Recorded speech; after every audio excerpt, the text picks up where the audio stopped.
Good afternoon and welcome everyone to our work session. 4 o'clock here. Appreciate you being here. Appreciate those that are online. Let's get right to it, Josh. Thank you, commissioners. Several months ago, the commission directed staff to do a little bit of research on Conex boxes. Current interpretation is Conex boxes are outdoor storage and not permitted in many of the zones in the county. We provided you four samples of different codes from different communities that highly restrict storage containers, where they can go, what they have to do in order to place them on the property. Some of the examples prohibited them, like Ogden City prohibits them anywhere except for some commercial and industrial. Clearfield, Utah, they they restrict portable containers on a permanent basis, and pretty much just allow them for temporary use. With these examples and in the time that you've had to review them, really all I'm asking is, does the county commission think it would be beneficial to put together a proposed text amendment that would allow Conex box storage containers on a limited basis in the county, or not? If you prefer our code the way it is, then obviously I don't need to be directed to do a code enforcement. But if you think there's some benefit in allowing Conex boxes within the county, I can put something together and bring it back.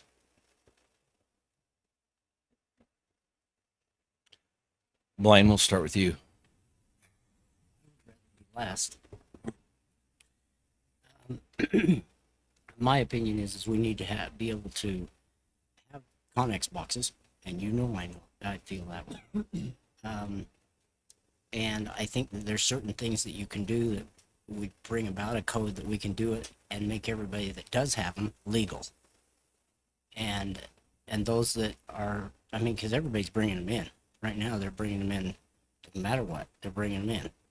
And I have held off bringing it in just because of last year. Yep, I appreciate that. I've adhered to that. And I want to see a code so that way, if I decide I want to put one in, I can.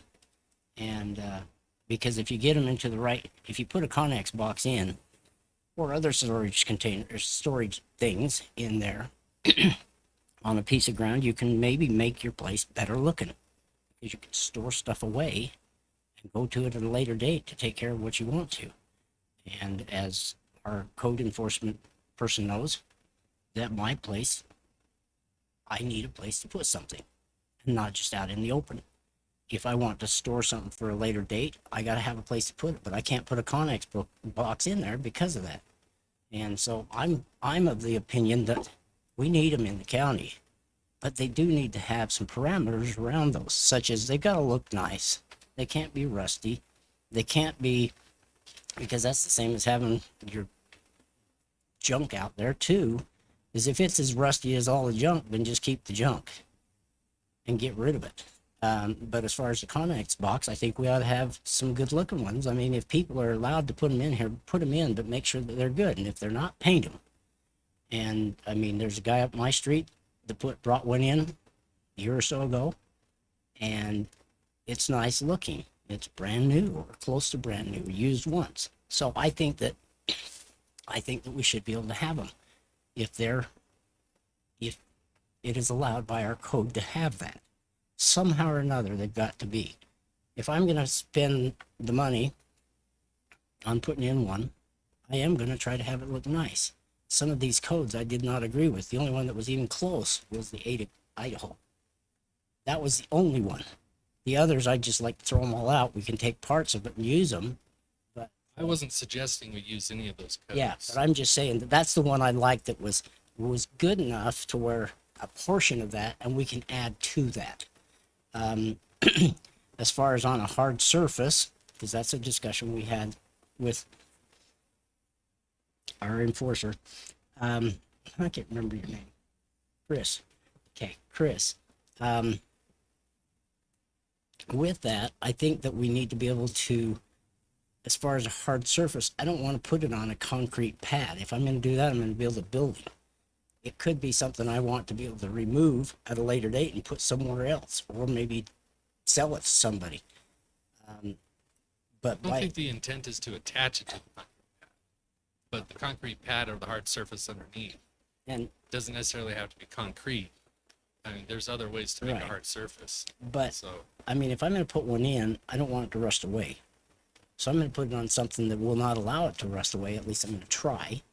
And as far as putting in gravel underneath it, that they say is a hard surface. But then again, if I move it, don't want to have to take out all that gravel or road base to be able to put in a garden.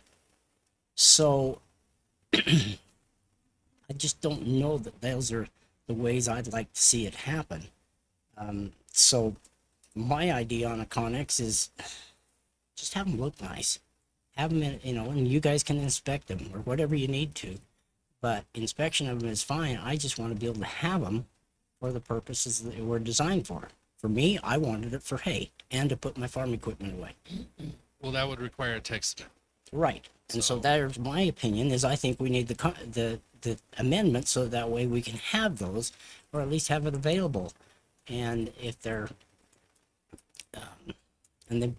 and who's going to determine if they look nice or they don't? That's what we have to either determine or, No, those criteria need to be placed in the code themselves. That way I'm not, or the code compliance officer, whoever it is that's going out and doing the inspections or things like that, it's not an arbitrary standard. It's got to be clearly defined. It's got to be put in the ordinance. and I'm fine with that as long as it's clearly defined, but then it's a matter of judgment too. And so, I mean, it's the same way as judging a cow. A cow looks good to me, but it doesn't to her. You know, if she's going to eat it, it's a whole different story than what I'm going to do if I'm going to eat it. I hope you don't need a Connex box. No, I don't. But I'm just giving you this. It can be something. It looks good to me, but it doesn't look good to her. So how are you going to determine what that parameter is? And in certain areas, it may be better than in other areas. And I do like the idea of having a 20 by 10 that is portable. I mean, it's not portable, is under the 200 square foot minimum. And where it can be, I mean, because those things can be moved. And they can be moved to different locations to wherever it suits your farm or your piece of property. And so that's just my opinion. And, I don't know what the rest of them want, but I would like to have one for storage. And, well, of course, my other thing is I'd love to, in fact, there was a code in there that I did not like, one of the others, and that is it couldn't be built upon. Well, if I had my choice, I would use those as the two sides and build the gable up above so I can have a real hay barn. You can And do that right now if you get it engineered and architecturally designed and turn them into a structure. The issue here is the Connex box on its own is not a structure. It is not recognized by the International Building Code as a structure. And so in order to build what you want to do, you could do that right now, but you'd have to get an engineer to design it, engineer it, and an architect to sign off on it. And you could build that today okay. using Connex boxes. But the my goal difference- was not to do that to begin with. Right, It was the to difference start here this is way, people and are then build just, this on, and then build this on. yeah, well, in order to do that, you would have to have it architecturally designed and engineered. And you Even can do though it that may right take- now because the International Building Code would recognize that as a structure at that point. But right now, people are just bringing them in and dropping them on their property. And according to our code, there's no outdoor storage, and that's considered outdoor storage because it's So not a structure. I can't have a lifetime storage container? If you want to go to Lowe's and buy a structure that has been designed and built by the International Building Code, like the barns or Shed. whatever, Tough Shed, So mine, Chris, is mine that I've got there on my concrete pad, is that not according to what I can have? Because that's less than 200 square feet. It's movable. It's a lifetime shed. So is that not according to code? Or according to you, I can't have any kind of storage container? if it is a Connex box and it was not constructed, or anything that was not constructed according to the International Building Code, it's not considered structure. Okay. And then there's a part of the code here that says at least these ones that were here, it said that you could not have electricity in them. That's true because that requires a building permit, and building permits are issued for structures. Okay, I'm putting in a barn. I need light down there to put hay in it at night. Okay. And you're telling me I have to go get a building permit to put in electricity? Every time. structure that has So electricity if I is put in- required to have a building permit issued and inspected by the building official or a building inspector. So if- because you're dealing with electricity. It's life safety. You guys do what you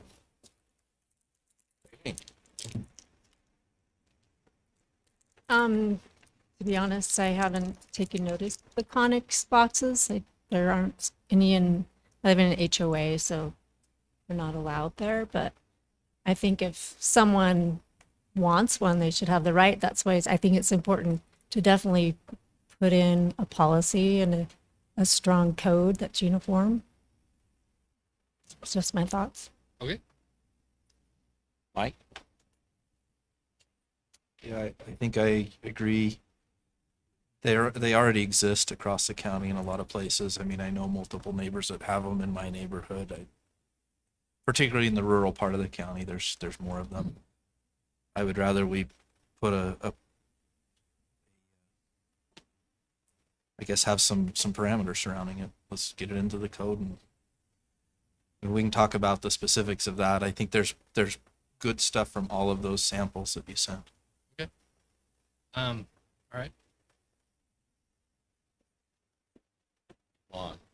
So, a couple of things I noticed. I read through all of these. I kind of agree with Blaine on the Ada County because most of our county is pretty rural, right? When you look at, I would hate to see somebody roll with a Connex box and drop it in the middle of a quarter-acre lot in a subdivision. I think there's appropriate places and inappropriate. You hate for people to just start doing something, then we write a code to make sure that they're covered. But I liked where they were saying, any of the original signage, it needs to be painted, needs to be cleaned up. So if you see a big old, evergreen shipping container on the side, it's like, let's make it look reasonable. And then I'm into like having some setbacks, it can't be up next to the house or on the side yards or things like that. There needs to be an appropriate place.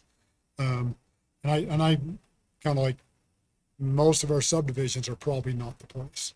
If you're RR1 or greater, I really don't see the issue.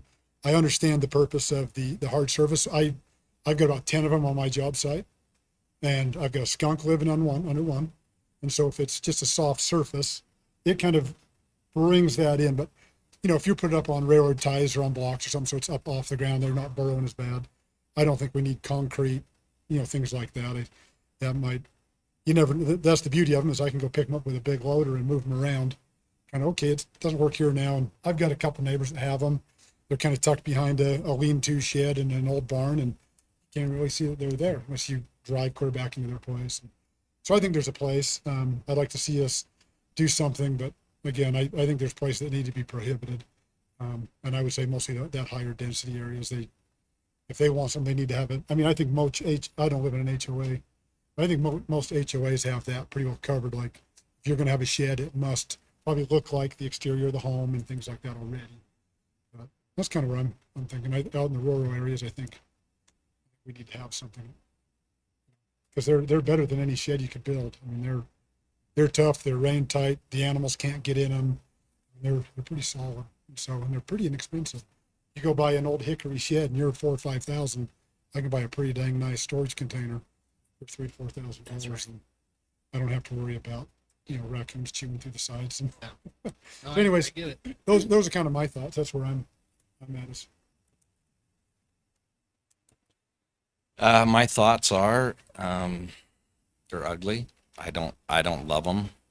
I think they ought to, if we're going to allow them, I think they ought to have a facade or something on them. I wouldn't be thrilled if my neighbors put a bunch of Connex boxes in their yards next to me.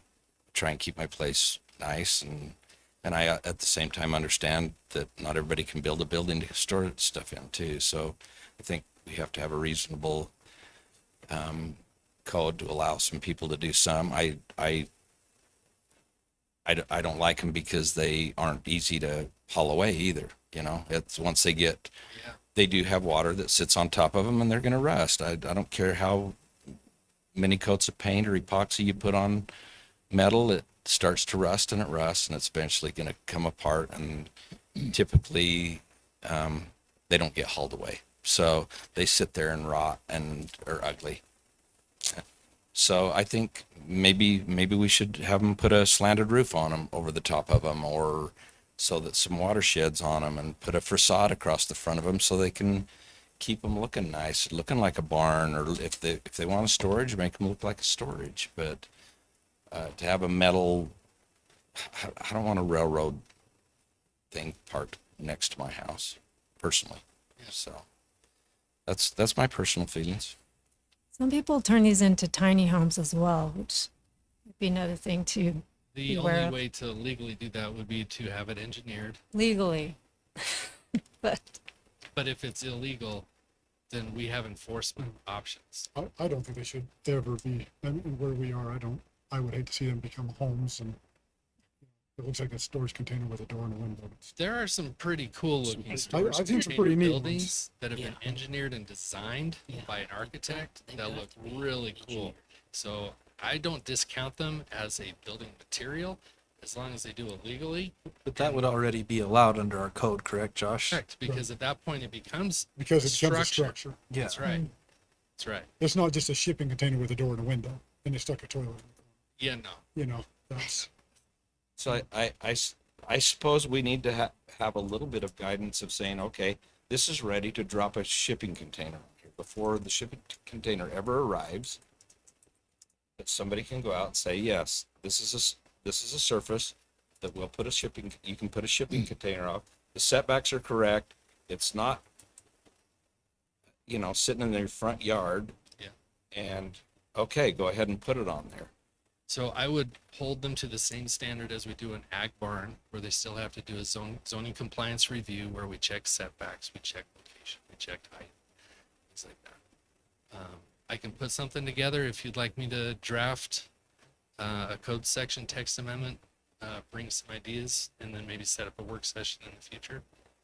I think we ought to, for those people that want them. Okay. All right, As long as I we have will- some guidance, I'm fine. we'll do that. Thank you. Josh. Thank you. Sooner the better. I still would like to get one.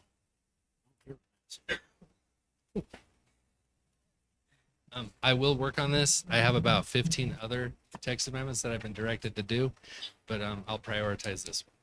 I don't know that this should be the number one priority, Josh. We have some much more pressing items than Other this. pressing items. And I would hate for us to prioritize it simply because a commissioner wants to do it. Well, I think that sends the wrong message. I Nothing against you, agree. Blaine. I'm just saying we need to. I agree with that, and that's why I have not gotten one yet. But everybody is still bringing them in, and I mean, are you going to take them all away once this comes in? And that's where we've got a problem. Is we're allowing them in here now, and they keep coming in. Everybody can- brings them in.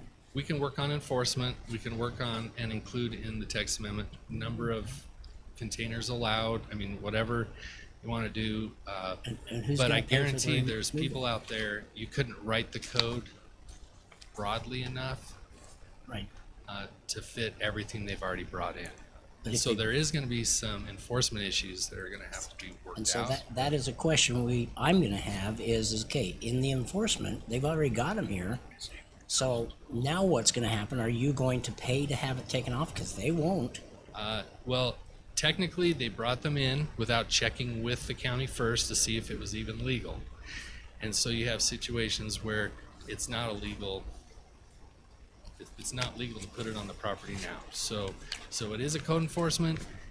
Right now, under our current code, we could have them remove them at their cost. But not really where we want to go. I think we need to put in some parameters. A lot of people like them, some people don't. But I can bring something back. All I know is I'd like them to look nice. That's all. Well, everything should look nice. I know my house doesn't.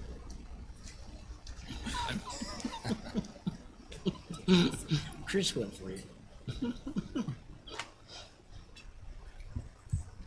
Okay, then we're gonna call up Carrie right now. Thanks for coming, Carrie.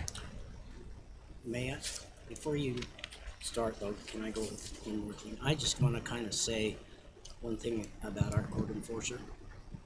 That Blaine, can you talk on the mic? I thought it was. It's not picking up. Okay.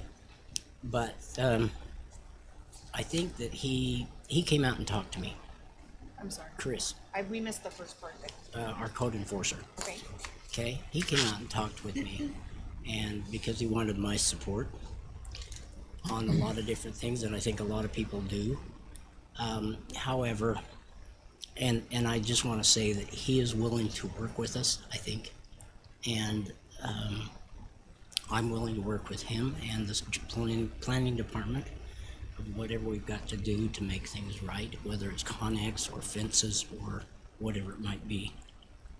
If we make a law or a code, let's follow the code. And if we don't know about the code, you need to instruct us on it.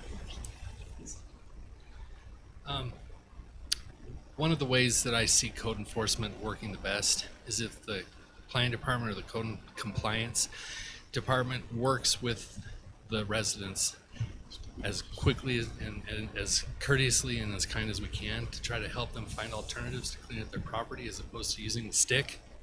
Stick is the last option. I don't believe in that. One of the reasons Chris, as an applicant, really stood out is because he shared my vision for how we, the county, should treat our residents with regards to cleaning up their properties. He is amazing, and in 2 weeks from today, he's going to come back and give a report of his actions, what he's been doing, kind of our vision of how it'll work going forward, and just to let you kind of give you an idea of what we're doing. And I appreciate That'll be a quarterly thing. We're going to try to do it quarterly to bring it back and give you updates all the time. I appreciate that. Thank too. you. The more that you can do that, the better for him.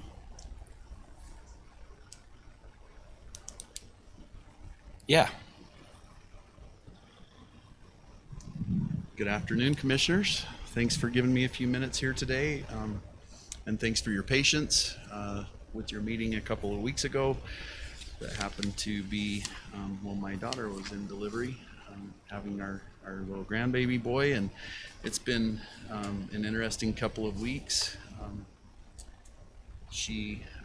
This particular daughter had lost a baby a year ago, and so at delivery, and so she was nervous, as you can imagine, and it was really special for us.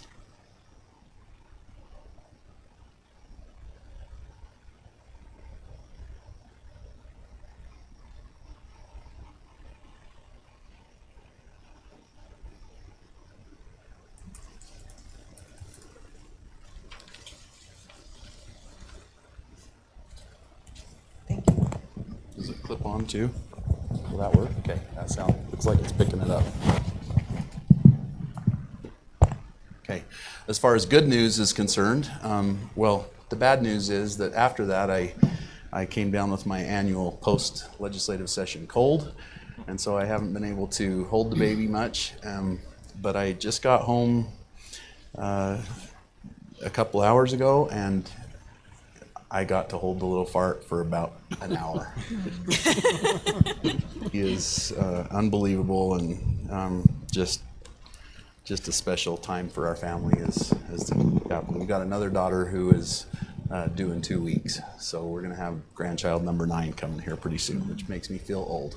But Congratulations. thank you. We're super excited. What's the baby's name?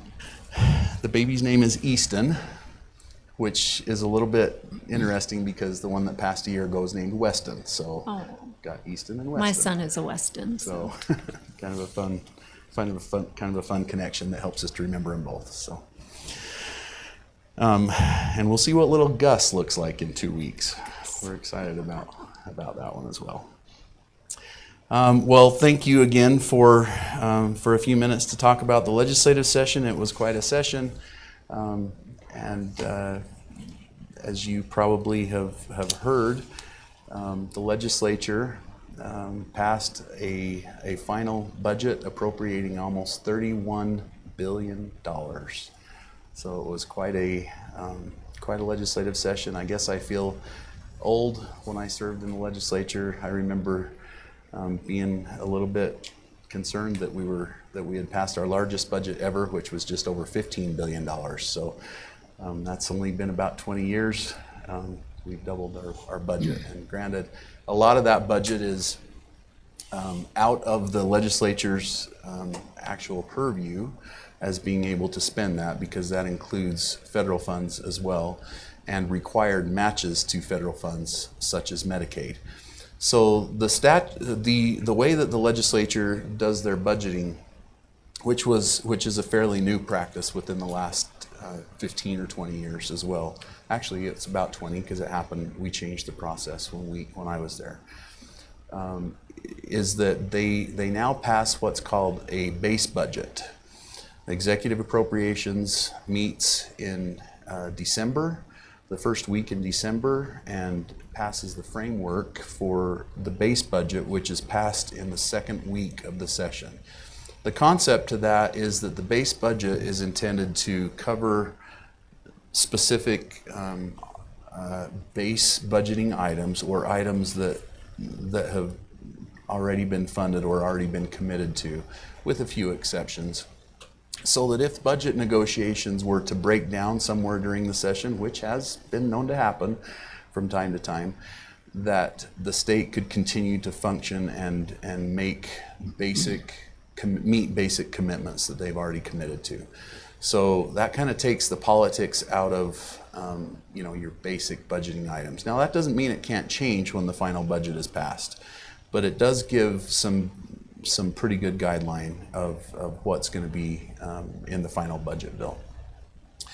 After the base budget was passed, and I need you to kind of think back here with me a little bit, but after the base budget is passed, when the base budget is passed, I would say we're talking about December of the current year, and you're actually doing a base budget that's going to be valid starting July of the next year and ending July of the year after.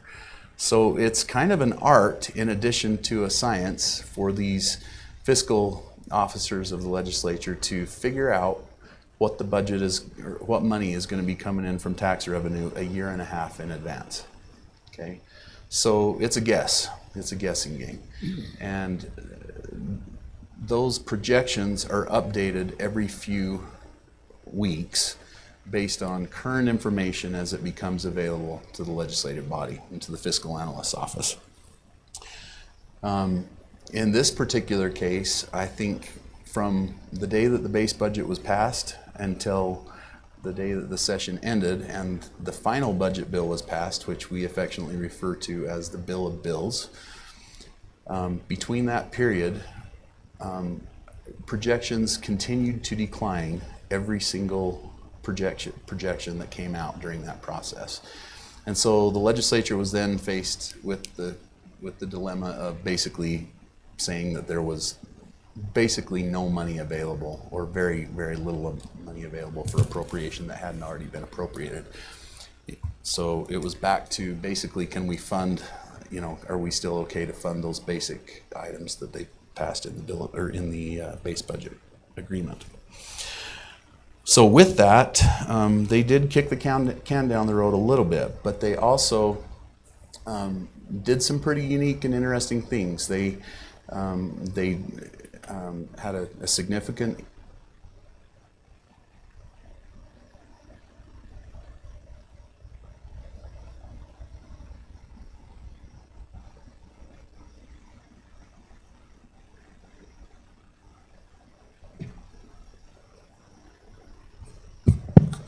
we're back. So they did have a significant income tax cut, which takes us to 4.5% income tax. So that's a tax cut for every Utahn, and I think that puts us in a pretty good place with some of our neighbors in the Intermountain West. The concept to the income tax process is that we want to, or the state legislature wants to enhance the ability for businesses to move, to locate to Utah and not be, as they shop, they oftentimes shop for states with a lower income tax. And so it's hard to compete with states like Nevada that have a lot of money coming in from gambling revenue that have no income tax. But generally speaking, our surrounding states, this puts us in the lower tier of our surrounding states with the state income tax. And this has been a process that's been going on now for several years, where they've made incremental cuts every year to the state income tax, which now sits at 4.5%. So those are just some budgeting highlights that I think merit some understanding.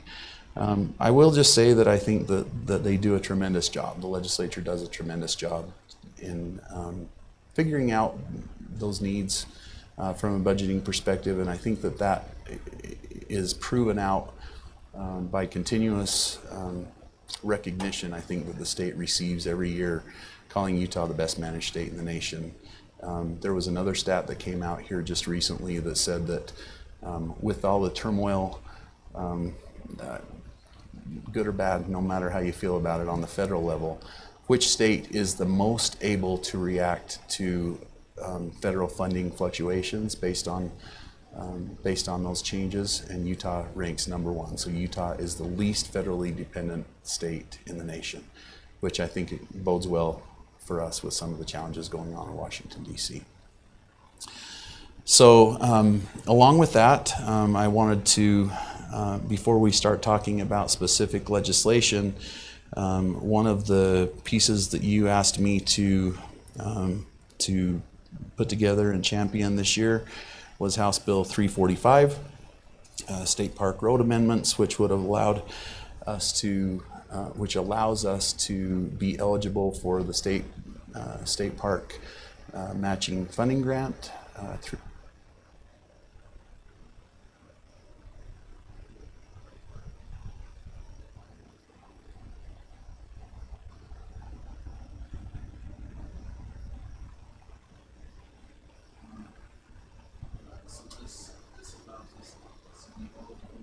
Park funding grant, transportation funding grant, which allows for road projects as they enter state parks to be eligible for that grant. It was brought to our attention, to my attention, from Kate, who said that obviously when Lost Creek State Park was created, that they had not had they had not been cross-referenced in the transportation code, and we were therefore ineligible. And so I approached Representative Jake Sawyer, who is here with us today, who did a tremendous job lifting that from start to finish as a freshman legislator. And I just wanted to, if you don't mind, I'd like to have Jake come up and just say a few words about his experience as a member of the legislature this first year, and what he found and what he experienced, and I think I think he's got some good insight for us that I'd just like for you to hear from him for a second. So Jake, come on up. Thanks, Ken. Thank you, everybody, for having me here and letting me take a couple of minutes. This bill was so fun to run, so I appreciate you bringing it forward. Not only were we able to fix Lost Creek, but we were also able to help Utah Raptor State Park in Grand County do the exact same thing. This bill ran through both houses on consent, which means there was no discussion to it. Everybody agreed. It was super easy. I got it done in my first 2 weeks up there, so then I got to sit back and brag to all of my other freshman colleagues that I'm done, and they get to suffer through the last 4 weeks with their bills. This was incredible. Thank you for the opportunity. I'm super honored that this was my first bill that I got to do. Anything else you guys ever need, you always know you have my number. Carrie obviously has my number. I'd love to help out any way I can. So thank you very much. We appreciate it. Thank you.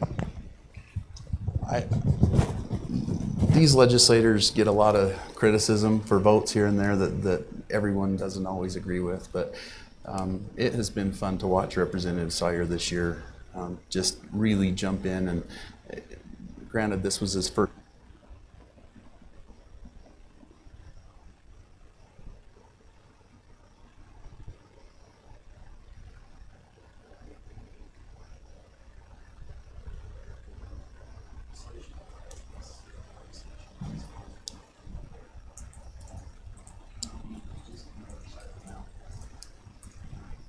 And I hope that you appreciate him, because I sure do. He's done a great job for us, and will continue to.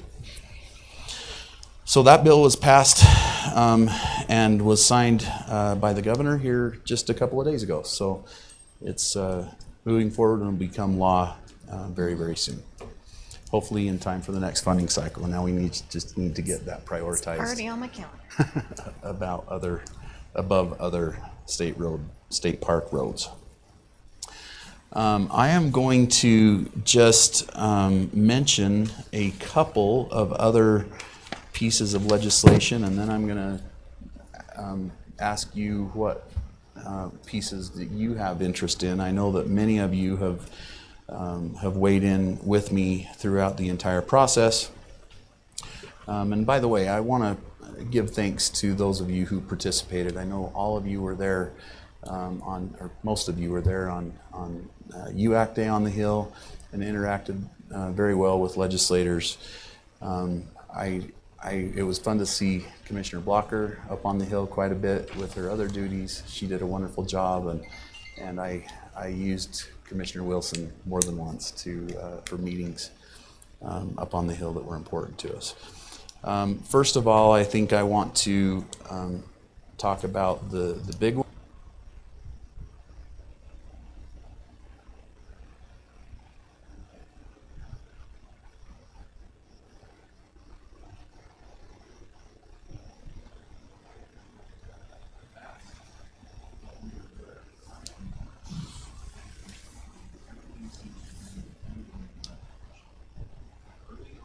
First week of the session, we were, or actually the week before the session, in conversations with the speaker and the president, they had told me that they were planning on passing or agreeing upon a transportation funding list that first week. That hopefully this piece of this priority would be on that list, and so we were told to watch closely for that list to come out and be part of that discussion. Well, the first week of the session came and went, and the second week of the session came and went, and the session came and went, and that list still has not been compiled. That being said, again, I'm not concerned about where we are in the process, because I'm continuing to work that and get really good feedback that we're in the right place on that. They just simply haven't created the list yet. I think we're going to be on that list when it comes out.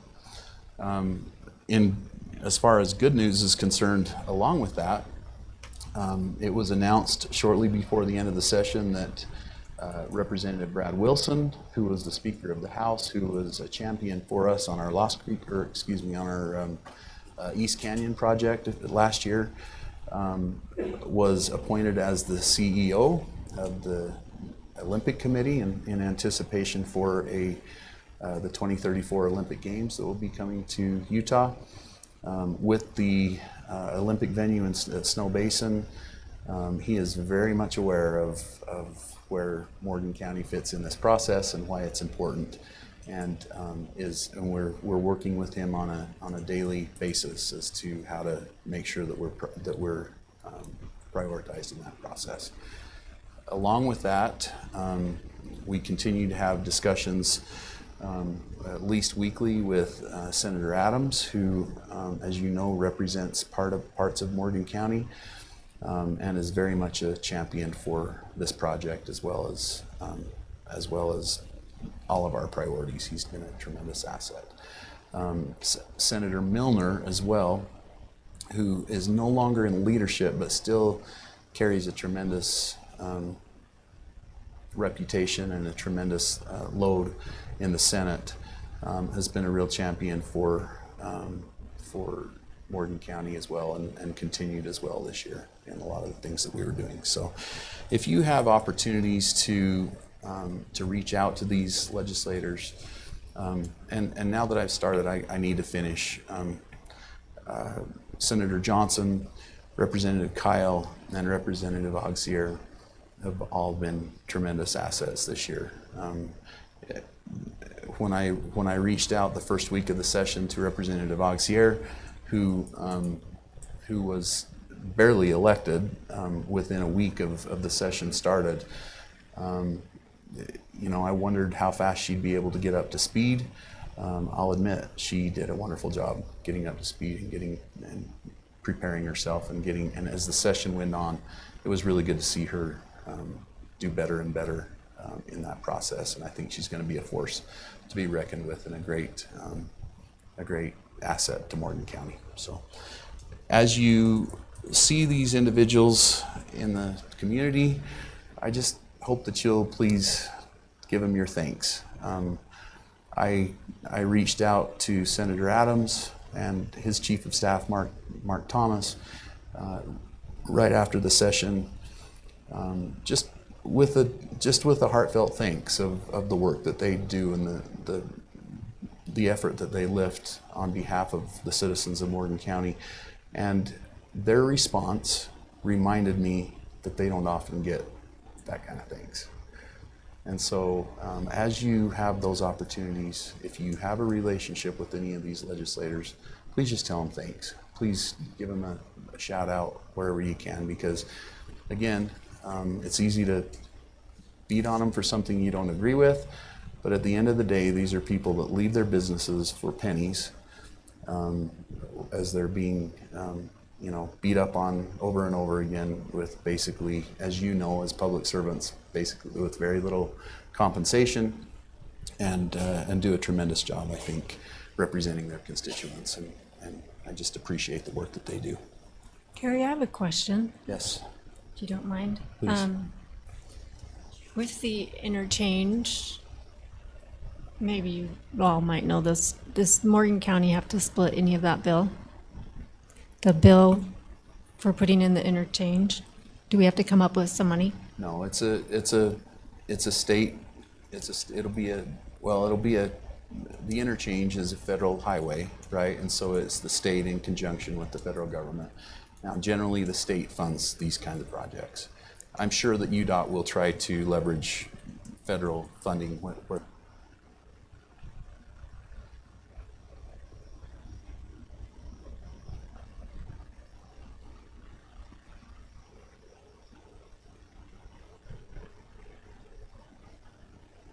which I don't know if our county's behind already, but the project needs to be $100 million or less to apply for some funding, and it includes infrastructure improvements, Olympic housing, venue upgrades. Is that something we should be concerned about here in Morgan? I'm talking to Davey. A lot of the Olympics will take place in Morgan County on the Strawberry side. So that's something we need to be aware of, is applying for this funding. I think it's, did you say House Bill 333? No, You Senate meant Bill Senate. 333, Okay, got it. Olympic funding. I think it's fair to say that that there will be impacts outside of a federal a major project like this. Senator Stevenson, who is the sponsor of Senate Bill 333, is kind of heading up this concept with Representative Hawkins on the House side. They have both been kind of tasked as the Olympic I just gurus. don't want all the money, the appropriations, to be gone before we. And so I think my advice in that case is to start to put together a thought process as a county as to what types of impacts we might see outside of just the interchange project, what types of impacts we might see that we might need to be looking for help with. And I think this is going to be a constant situation now from now until the Olympics, and some of the things we won't know about until they start to become a little more How could obvious. all the funding be gone before everybody has an opportunity to put in stuff? And I Isn't don't- there deadlines and things on Yes, and I think that that bill sets up a process in which you can apply for those things. So Well, it's got to have a date. It's not like we're behind already. I don't think we're behind. Yes. The majority of that bill is talking about the downtown Salt Lake redevelopment, right? That's a majority of what they're what they're working on with that and investing money to redo downtown Salt Lake. As far as the Olympics, I don't know the exact bill number, but the funds are not gone. There will be a long window to get applications in for those funds. But 333 is more for downtown Salt Lake. And the reality is, really, they're not only not gone, but they're not even really started. Like very little has been decided on, on funding for the Olympics so far as to exactly where it will go. Well, I could be wrong, but when I read that bill, much of it is about establishing tax increment financing for a local entity to be able to finance a project within the county. So it's not necessarily free money, so to speak, Exactly. from the legislature or from the state to an entity. It's establishing a taxing entity to build a venue and then use that money to cover it.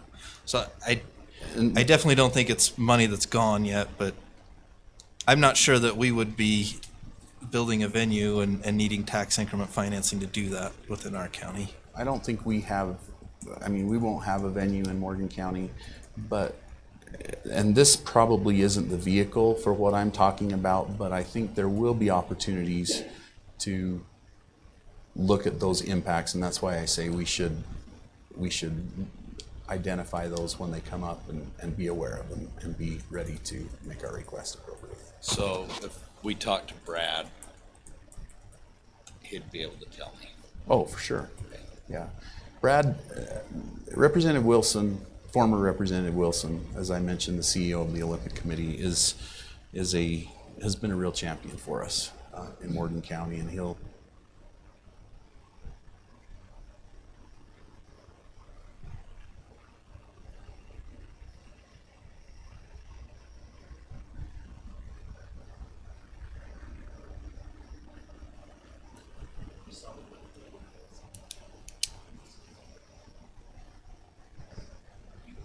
come and spend the time, literally spent all day with us touring this county and looking at that project, and then found a way to get it prioritized literally on his way out the door. I mean, it was a really impressive lift that he pulled off at the end there. So he's a good man.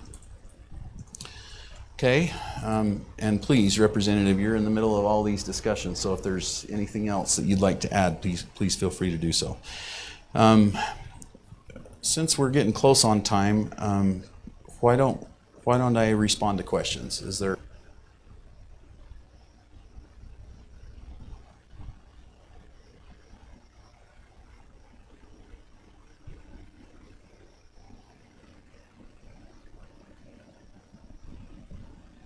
You want to, this thing's not on. Yeah, it is. Is it? Okay. HB 237, you want to talk about that one? So then we have discussion we need a discussion on that. HB 237, and I am terrible on. That's the rollback. Greenbelt. Okay. Yeah, so HB 237 was a bill by Representative Snyder that allowed and authorizes a county to use 100% of the rollback tax collected within a county when land is no longer used for agricultural purposes. So when it comes out of Greenbelt, it allows the county to use 100% of that funding for a period of time. I think it's 10 years, if I 10 remember years. right. Yeah, 10 years. It's 10 years that the county has access to use that, but it has to be used for a open space. It has to be used through an open space fund or a dedicated fund from the county that is spent on open space. So the concept is,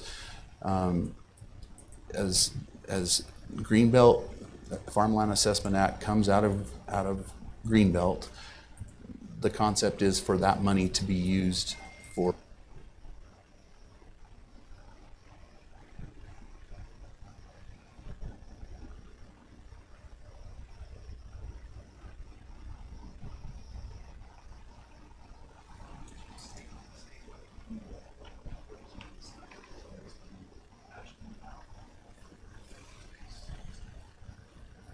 might choose to fund a project within a particular county with money that came from a specific county. But I think the wise move would be for the county to figure out how to spend that on open space within their county once it's once it's identified within the 10-year period. And then you're not worried about how Lee Ray McAllister may allocate that money in the future. Does that go into effect on July 1st? Nope, May 1. May 1? Okay, good. Most everything goes May 1 unless there's budget implications which are tied to the fiscal year. So So you'll in- see that budget adjustment next month, next week, to add the For- budget lines. Oh, okay, I was gonna say. So when you say agree. that money can be used on open space, Or open space related items, okay, give me an example then. parks, recreation areas, trails. Those are some of them. Those are some of the ones that we can use, or we can use it to purchase ground for open space, for parks, whatever we need to do, which is a good thing for us. And if we use it, and the biggest thing I saw in is that we have to make sure that those funds are restricted for those reasons. We cannot just put them into the general fund. We've already created those. Okay, good. Good. And the Lee Ray McAllister Fund is famous for funding conservation easements. That's one of the main things that they fund. So, you know, that's certainly a use that could be tackled out of the general fund. I would expect that the Lee Ray McAllister Fund will start to look at these county funds as a possible match. I think if you had a larger project that you wanted to accomplish and you were applying through the Lee Ray McAllister Fund for help with those projects, they would love to see a local match where there has been some prioritization with current county funding, and I think this is one of those areas that you could find that funding. So even that, if we had wanted to, or if we had money to help with that East Canyon project, we could have. If this law had been in place and we had that open space funding. So those are the kinds of things. So if there's an area we don't want developed for some reason or another, we can use that for that. Just to keep it out of development if you want, or to create parks in those areas for Raylene, because she wants a park. I want trails, she wants parks. Hey, that's what the compromise is all about, right? So, that's right, they do. Well, and I will just say the legislature loves local government partners and collaboration and teamwork. And as we move forward, when we have appropriations requests, it's always impressive to the legislature if you can say that the local government has skin in the game, in addition to private folks. They have skin in the game as well. I mean, anytime you can bring 2 or 3 different funding sources to the table, you're much more likely to get legislative approval for those programs. Okay. Any others you'd like to hear about?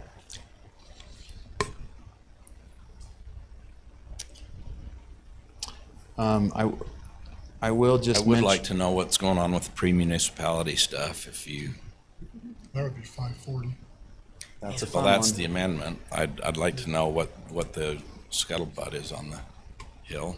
Well, so the scuttlebutt is that, well, unfortunately, as you mentioned, or as was mentioned here before, I think the last meeting that I was at, the pre-incorporation statute that was passed at the last minute last year caused a lot of people, a lot of counties and cities, or mostly counties, a lot of heartburn. There have been probably a handful that jumped in on that over the last year, and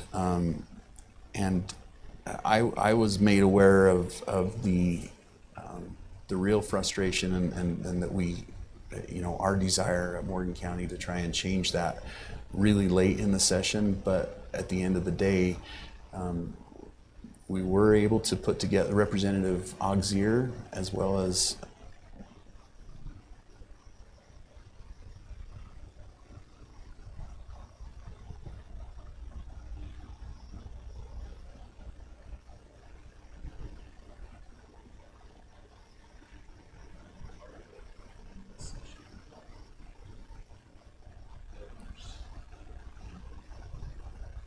what do you call it, the Home Builders Association, as well as a few others, kind of really like where this is at.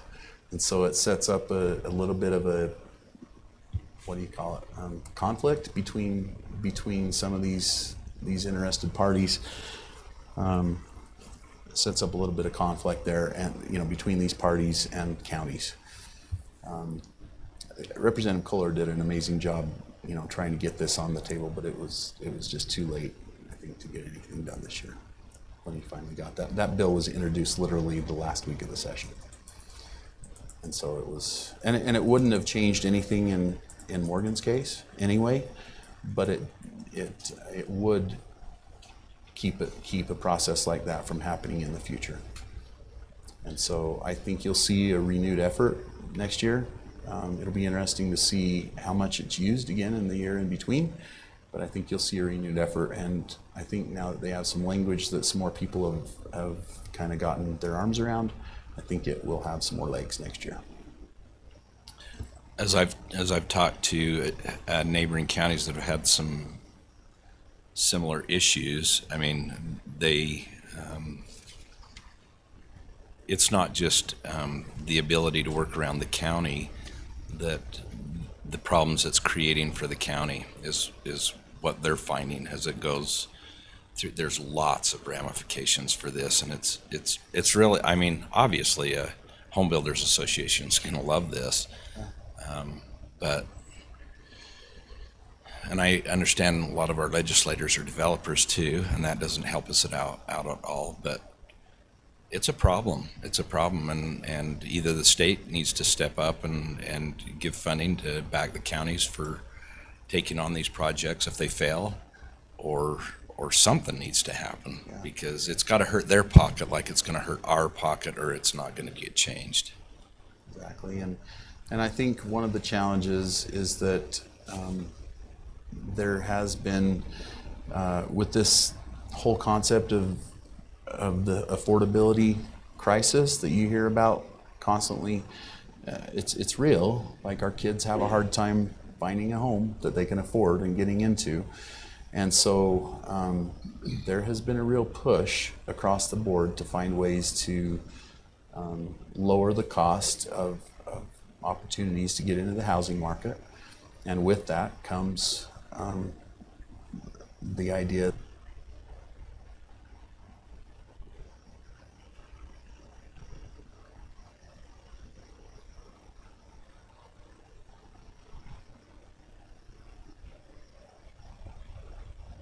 land use authority away from local governments in a significant way in some ways, and it seems like there's got to be an answer there that shows some middle ground, because I think the legislature generally is not in favor of statewide land use planning and zoning, but once in a while they'll wade into it if they feel like there's a problem, like you've seen in Summit County here the last little while. So they'll wade into it if they feel like they're not being heard. So. Thank you. You bet.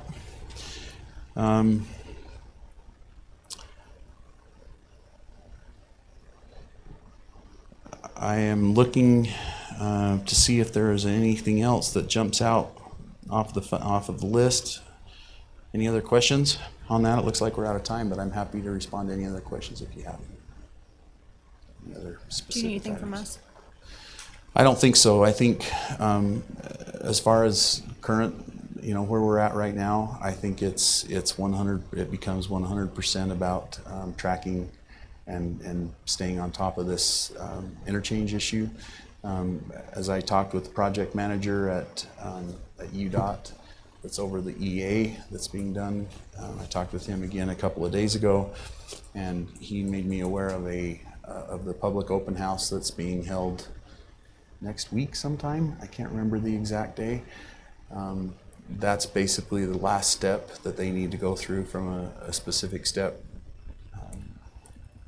requirement before they can release the EA. I'm actually feeling better about the timing, because I don't think that the legislature is going to be comfortable moving too fast on funding until that EA is released. And I will just say, as we've talked about here in the past, the EA may contain some items or some issues that we may not be 100% on board with. And as I've worked with the legislature on this issue, I think my advice, echoing some of their advice, is let's get the EA released, get this thing, make sure it's moving forward appropriately, and address disagreements within the EA over the next 10 years before this project is built, because it's not going to be perfect the way we want it right now because of some of the federal.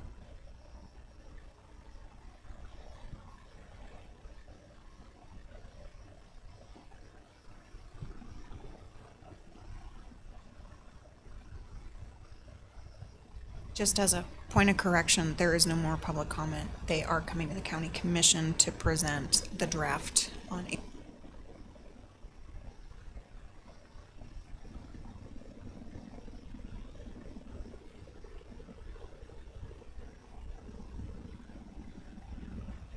Now, all this. I had it off. So as far as they're coming on our next meeting? Correct. Oh, okay, all right. 2 weeks. I didn't know if it was gonna be an additional meeting. Yep. Thank you for that correction. Thank you. And so, commissioners, in closing, I just want to tell you thank you. I want you to know that I'm very grateful for our team's ability to work with you and for you and to do some great things in Morgan County. I think it's going really good. I'm really excited about where we are and where we're going and the processes that's been playing out. I know that I would just encourage just a little bit. I mean, just make sure that you have a little patience on this interchange thing. It's hard for me when I get a directive from speaker or a president that says we're going to do this now, and then they change their mind, and it doesn't exactly happen on the exact same timeline. But I will just tell you, I feel really, really good about where we're at and where we're going, and it's just an honor to be with you. Thank you for all the work that you do and the effort you put into serving these constituents. Thanks for all you do. Thank you. Thanks, Carrie. Thanks, Jake. Appreciate it. Thanks to all our legislators. We're going to take a 5-minute recess and we'll be back. We're gonna reboot the mics, so you might hear some. Going to reboot them.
Okay, we are going to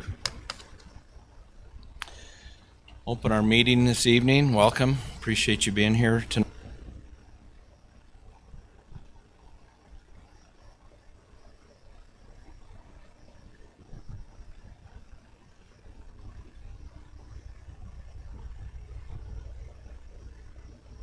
Give our invocation and lead us in the Pledge of Allegiance.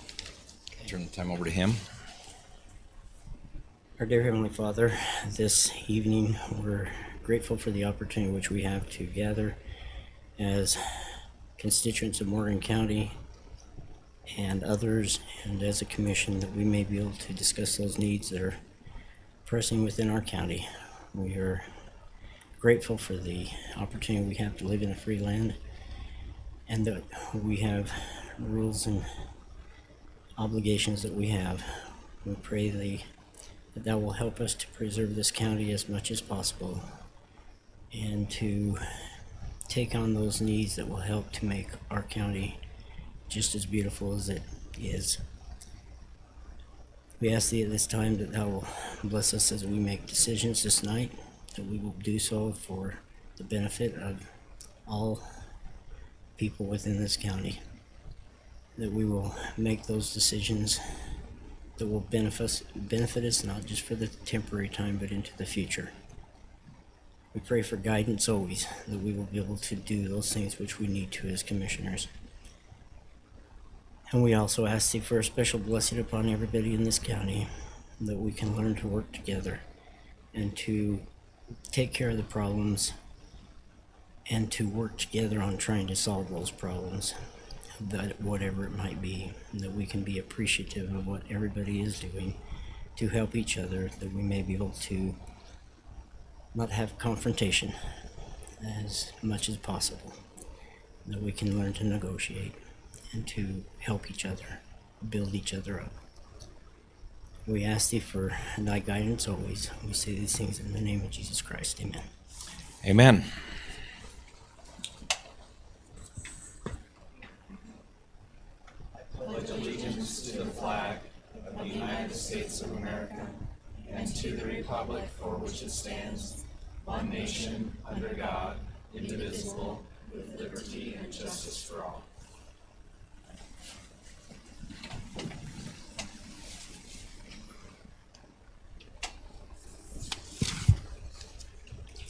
Thank you, Blaine. Thank you, everyone.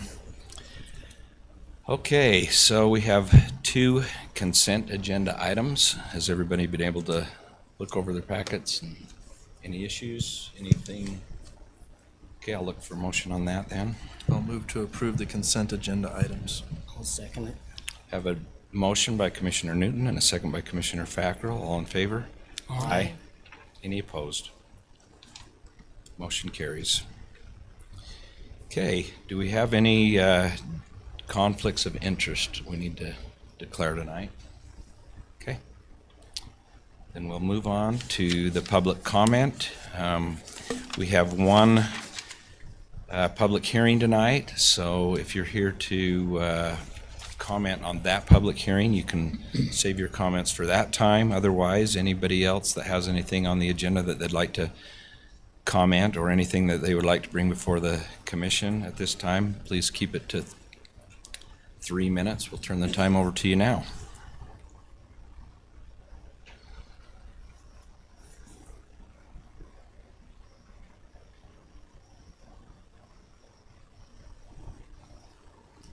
Lilia Allen. I am just going to complain a little bit tonight. Go ahead, you got 3 minutes. You got a Post-it note. So, first of all, the comments, I know you guys think, and this isn't the opinion of the commission, but I'm going to say that a lot of people like to drive Morgan Valley Drive for the quaint, character of the drive, and it's the old barns, the old tractors, the old cars, and I think it fits into that. So I just hate that we as citizens are getting kind of micromanaged on all this stuff. So that's my opinion on a lot of this. Also, the stop sign. Come on. That is. I saw that, but the traffic comes up and turns right, and this traffic comes to the stop sign and turns left. So it's like really working well. A third stop sign or a second stop sign, a third stop. I guess it would be a second stop, but it would really just be okay. And yeah, there might be a little traffic coming from this way occasionally when Browning gets out, but it's a really well public spot. And lastly, I just prayer on the agenda. This sounds like we're just trying to make big can worms and problems and start legislation that doesn't even need to start. So that's my opinion. Thank you. Okay. Thanks, Aaliyah.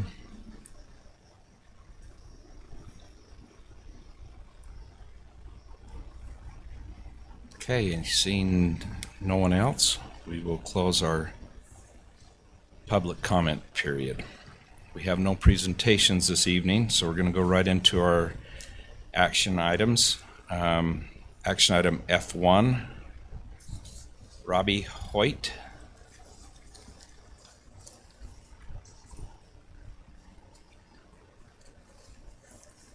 It's actually Hoyt Roby, the other way around, but Oh, okay. no worries. Never happened before. I wanted to ask the commissioners to consider commissioning a three-way stop on the agenda. You can see on the corner of Willow Creek Road and Cottonwood Canyon Road, near the corner of the Morgan County Airport. There's a single stop sign now coming out of the neighborhood, but leading onto a major two-lane road there that has increased traffic from an additional mini storage facility.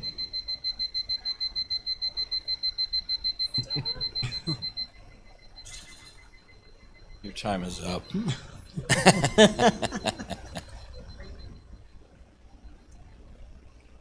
Do we have his, your pictures you submitted, or?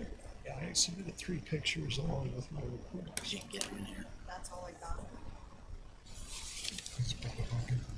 I know where it's at. I'm very familiar with it. I think everybody is. Yeah, and as you know, there's a nice, along the airport there's a nice bike or walking lane, but with the increased building going on in the area, the second mini storage facility there, the Browning headquarters, and now the 7th phase build out of the Cottonwood Canyons, or the Cottonwoods neighborhood, there's quite a bit of increased traffic. I personally experienced this about 4 weeks ago, riding my bicycle doing the loop around the airport, as I often do. Even though I had bright clothing on and flashing headlights and taillights, someone stopped and then went right around the corner without looking towards the Browning, towards the north direction. A couple of years ago, my wife was injured in an e-bike accident right at that same intersection. She actually hit a pothole and went down, and it was serious enough that an ambulance had to be called and to transport her to the hospital. Luckily, there were people there on site, but it happened to be a low traffic time of day. If it had been a higher traffic time of day, it could have been quite a bit worse with the cars coming back and forth. So currently, as I mentioned, there is a single stop sign. If we were to add the 2 additional stop signs, that would, of course, decrease traffic, be much safer for the pedestrians that often walk, or the cyclists or others that run and bicycle around that loop. If I understand correctly from Commissioner Blocker, to be able to do something like this, first of all, you would have to commission a study, a traffic study, to get the numbers and so on. And then, if that's correct, that's what I would like to suggest, that you consider commissioning that study so that we can work towards that end of increasing safety at that busy three-way intersection. Any questions? Have you spoken with our Public Works Department regarding this? No. Okay, just just wondered if you had. Thank you. So I have a question for you. I just listened to your 2 instances. I'm trying to think how 2 more stop signs would help either one of your instances, your near miss or whatever, because they were at the stop sign side, and so they stopped and then went. So I don't see how that would have helped your situation. Well, because there wasn't a stop sign where I was coming around the corner. I was not required to come to a full stop, and they were, so they just came right out to the intersection, did a quick look, didn't see me, started out to the intersection, and partway through. If I had been coming to a full stop at the stop sign, that would have given them more of an opportunity to see me and also protect me, because I would have seen them going out. As it happened, I was, 10, 15 miles an hour going around the corner, and it would have been very hard for me to stop and avoid that car if they hadn't at the last minute, after they pulled out, actually seen me then and stopped. Okay. And the pothole, I don't know if that has anything to really do with stop signs, right? Well, here again, if there had been stop signs there and it had been a heavier traffic time of day, when my wife went down, there was a pool of blood on the ground, and an ambulance was called, and several cars had stopped. If it had been normal traffic and they weren't stopping, that would have been extra dangerous, because people would have been getting in and out of their cars. There would have been a group of people stopping to gawk and so on. And here again, coming to a stop sign would have given more distance and more protection to the extra people that were out in much lower speeds, instead of just cruising through without stopping. Okay. Question for you. When you were coming around that corner, and this was off of Willow Creek, or you were coming from up towards Browning back onto Willow? I was coming from Browning down towards the intersection, so I was coming from the north, down turning east. Turning east. Yeah, into the neighborhood there. And if we had a stop sign there, you would have had to stop, unless there would have been no. Stop. Why not stop anyway? I'm looking at it more of, okay, this is a safety factor, but it's also an education factor. We need to educate the public on, let's stop. If cars are coming, we need to stop, slow down, or something. Not just the bicyclists, but the cars. Sure. And so where the problem seems to me is not enforcing certain things, but we need to start looking at educating the people. So maybe that means a sign for educating, or going to, it's going to be a grassroots effort to go and do education. Sure. It always is. Trying to teach somebody something different is always going to be hard. I can see problems where we need stop signs a whole lot more than that one, but I understand your plight. But we need to be aware that if there is, just because you're coming down does not necessarily, and the sheriff can correct me on this, if you're coming down, do you have the right of way over a vehicle coming out? And I don't know that answer. Yeah, he And does. so if that's the case, did you signal correctly? Sure, they may not have seen you. I don't know. I'm not putting blame on you. I'm just thinking we need to start educating everybody. And I know the Active Transportation Board is looking into safety and looking into these different things of how we can start to teach the kids, starting at a young age, and teach them so that by the time they get to be our age, we know how to deal with things. So we don't have as much problem. But that's just a thought. Yeah, and I did signal on my bicycle, as I always do, going through, and you naturally have to slow down coming around that turn. Just going down. But here again, a three-way stop sign would solve the problem all the way around. That would have given the driver more time to see me. I would have been completely stopped and not have to react if a car pulled out, even though I had the right of way, since I didn't have a stop. There's just a lot of benefits. And the main thing is the growth in the area. With all that extra building going on now in the Cottonwoods and the extra businesses there, they had one mini storage, and now they're completing the second one. They have the stables behind that. Browning, certain times of day, they're pretty good, most of their employees, from what I can tell, about obeying the speed limit and so on, but still there's traffic and there's no stop. If they were to stop briefly, that would protect the pedestrians and the others that use that loop very regularly. Hoyt, thanks for coming out. When Hoyt asked me, how do I get a stop sign here? And told me, I remember when your wife had that accident. She had a really bad concussion too, didn't she? Yeah, it was pretty bad. And I said, come to the county commission and voice your concern. And so here he is. So I appreciate you coming and voicing your concern for safety reasons. And I've been on that road, and there can be a lot of traffic, especially with all the construction. In Phase 7, there's big trucks going up there all the time, and speeds can get fast. So I really appreciate you coming out and voicing that safety concern for not just you and your family, but for others that it might happen to. Thank you. So for future reference, anything that's traffic related ought to be passed by Brett before it comes here. Chances are he's already looked into it or can look into it before it needs to come before this group.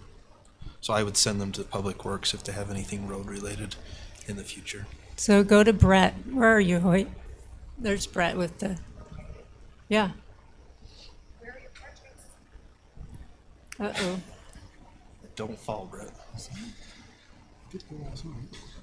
I do get asked this question once in a while, and I do have some state statutes on that, and we do think of safety first. Now think about this. If you was to put a three-way stop there, what's the first thing would happen in the first week?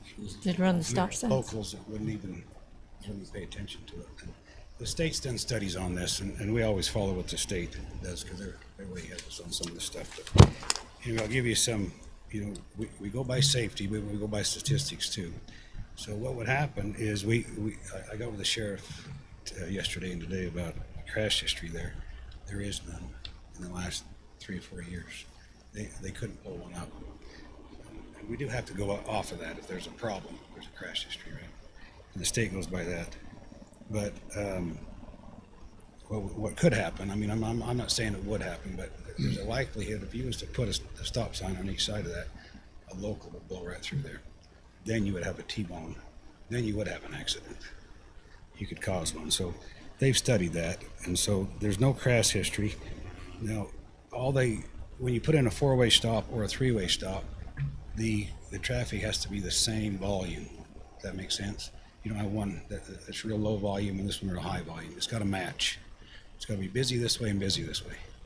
So that's what if we was to spend money on a traffic study, which we could do, but I wouldn't recommend it yet. That's what it would show. It would show a slow volume at times, and it wouldn't match all the times. Does that make sense? That makes it safer if cars are coming at the same time, stopping and then going. So, and if you need a copy of this, just email me and I'll send you a copy of this. You have it. So we've had this asked up on Silverleaf before on 2 or 3 occasions, and I've had to go by this state statute. I'm looking out for the resident, and I'm also looking out for the county, the right thing to do. So we don't want to cause more problems by putting one in. Does that make sense? So come to me before, and I'll help you out with these kind of situations. Thank you, Brett. You bet. Okay, action item F2, Jamie Matthews.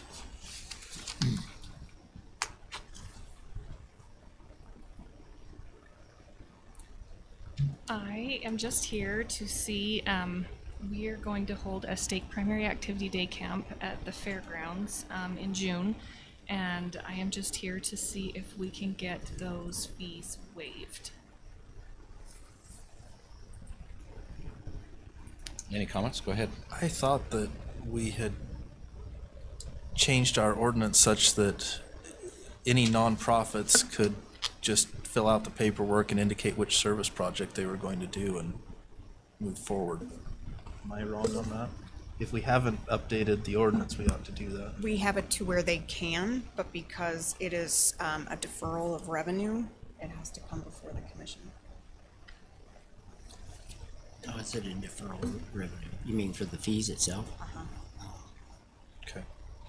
I think I recall that it was discussed that if it was a 501c3, that we were establishing some parameters internally so that we could be consistent.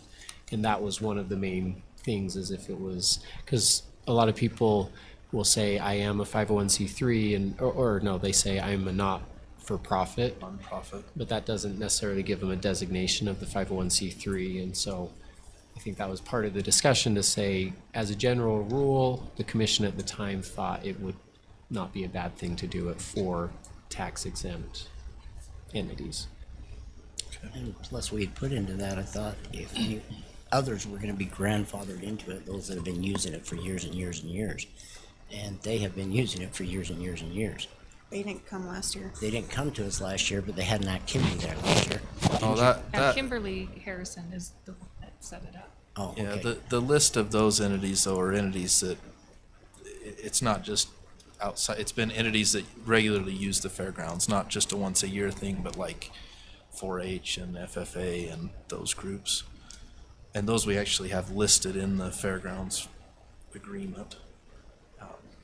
But if they need to come before us, great. We probably ought to tighten that up. We're working on And it. But I indicate still which is can't, which. yeah. That's fine. I don't have any issue with it. They can Okay. take that list of projects and pick something off of it and do that instead of paying the fees. Let's just have a motion and a, So I'll move to approve the waiver of the fairgrounds fees for the Stake Primary Activity Day Camp. And in exchange, they'll provide a service project. And I'll get you that list. And I have, do you want this? Yep. I'll second. okay, I have a motion by Commissioner Newton and a second by Commissioner Nickerson. All in favor? Aye. Aye. Any opposed? Motion carries.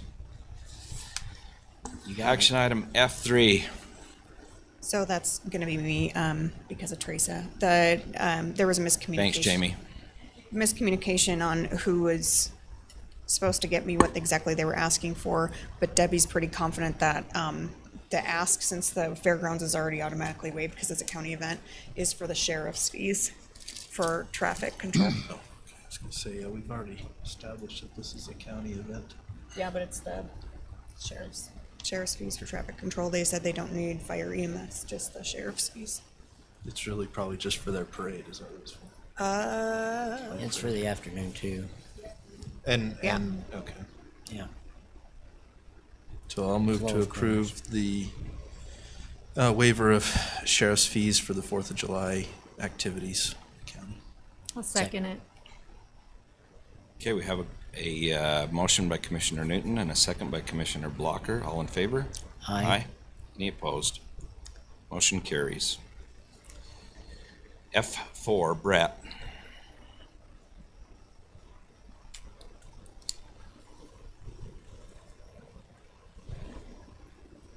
I'm not walking up here twice. Do you want to sit? You get to stay here now. You could actually sit and hold that mic. No, I'm good. I'm good. You got a lot of. Looks like we got a lot of projects to go here. We got the road projects, commissioners. Appreciate you taking the time to look this over.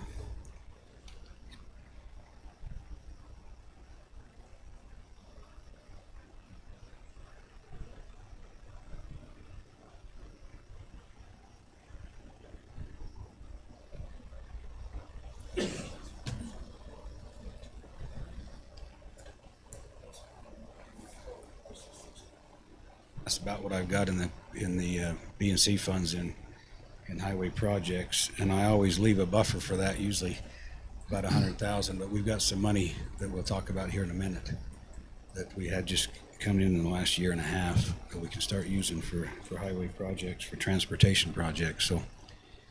So can we circle back and do them at the same time? Does that make sense? Sure. Is that okay? 'Cause that'll help us with the funding. We decide what to do with that, okay? Okay. All right, let's move on then for a second, if we can. Let's move on to the Public Works Building. We talked about it for a long time, and our emergency manager and our sheriff and our Boyd would like to see us have a backup generator in the Public Works Building for, we could use it for emergencies. It's a pretty good sized building. Plus, I haven't had it happen maybe once, but it's tough to get them trucks out to 3 o'clock in the morning if we don't have any power with those power doors. We can do it, but it's quite a project to get those doors up and get those trucks out. So not a bad idea to have a backup generator. We have one here for the county building. We're actually working on to get it tied into the library. So the library be on the backup generator on this one here. So it'd be the same kind of situation, just we have our own building over there, so it'd be an add-on. I think it's a good idea to have. I mean, that building, we've never had it, but it'd be a good idea to have it. You never know about power outages or a problem down the road. So I do have bids. Did have 3 bids come in for that. So you put it in your budget? This is a budget item? Yeah, it's in capital improvements. So that's where the money would come out of, is capital improvements. I don't think it was in the capital improvements budget. I don't think this was ever discussed in that, was it? Well, we did add about 50,000 in capital improvements this year from last year. But that was for the clerk's office remodel. But my calculation, we could do it. Well, I think we ought to see first, personally. That's fine. That's fine. Just something we ought to do it. We ought to do it We've just sometime. got to make sure we budget this stuff. We've had these things come in all the time, Brett, and we've tried to say, no, we're going to budget, and we've become the commission of like, okay, we're going to just roll over for everything, and we just can't keep doing that, you know. We got to put it in our budgets. We got to live in our budgets just like we do at home and all our residents do. So put it in the budget, and we'll approve it for you. But if it was that important, it would have been in your budget. All right. Well, we'll bring it up at a later time. That's my feelings. I'm only one person here. This is a pretty good sized generator. Do we need one that big, or is that? It's a 3-phase building, so that's the reason. It is a 3-phase building. Do you know what size service is on your building right now? I don't know. I'd have to look. I can't tell you. Okay, just curious. I mean, my thought, Commissioner Wilson, to answer your question is, after we get these remodel projects done that we have to do, if we've got funding left in the capital improvement, then let's talk about it. I move we postpone this item F5 till we know what's going on. Okay, I have a motion. I'll second. I have a motion by Commissioner Fackrell and a second by Commissioner Newton. All in favor? Aye. Got that, Kate? Yes. Okay, F6. Okay, this is back to that crosswalk down there to Lee's. You know, the problem we had when the kids crossed the road and made it a dangerous situation. We've done a traffic study. This is the bids that we have to put that project in. It takes a while to get this done. This started last fall. So this is the bids to get that crosswalk in. That'll be flashing lights and a crosswalk painted, and we got to change the curb to match that some, so that lines up so they can go straight across the road. So I did manage to get 2 bids for that. And the lowest bid for that is Jay Wilkinson to do that project. So you're just voting on if you want to get that project done or not. What is that? We budgeted for that one, correct? Yeah. I think it's important for the safety myself. I just got, so did you. This is a bunch of letters from 7th graders in Mountain Green Middle School, and there's several of them in there asking for a crosswalk for their safety, so This crosswalk that was there, perfect timing. So thank you. Yeah, we did a traffic study just like we just talked about on that 3-way stop. That takes a little while to do that and get it out to bid. So this project did start last fall. So Yeah. as soon as the weather clears up, you can look outside. Maybe got a day or 2 for that. We'll get it going. I'm sure. So when it'll we be make good. the motion, are we making a motion on which bid, or?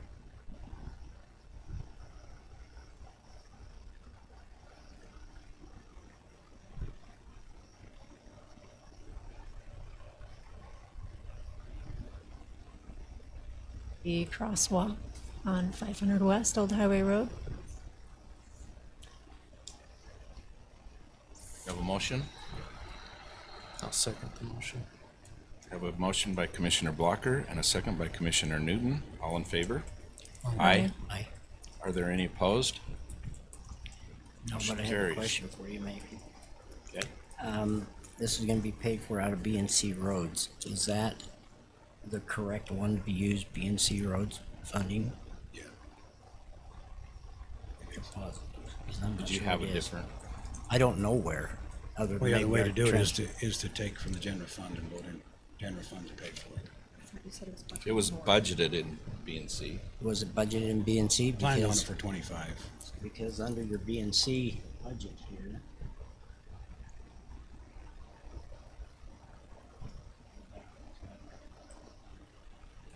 if you bring in $628,000 and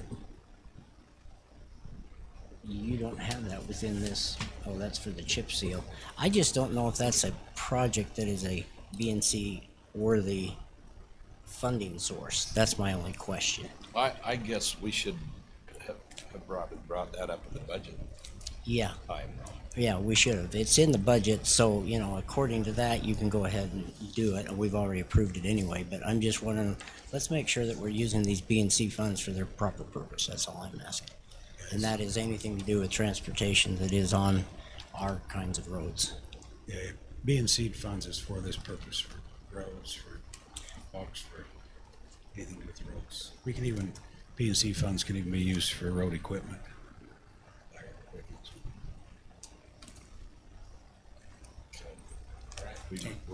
That's part of the reason we're gonna circle back, because we do have some extra money coming in. Blaine, you know about this better Oh, than yeah, I know anybody about probably. So if I can get some money, some extra money from this account, otherwise I'm gonna have to back off this list. And I always have a wish list here, of what I like to do, and you can see that on there. It equals $1.6 million. We're always behind, right? We're never ahead of these roads. We are catching up more than we used to. So and I always put this together and show you what I would like to do. We don't have the money to do all of it, so we back off of that list and do what we can afford. So can we move on to that next one and talk about this funds? So you want to jump back to 4? Yeah. Okay. Yeah.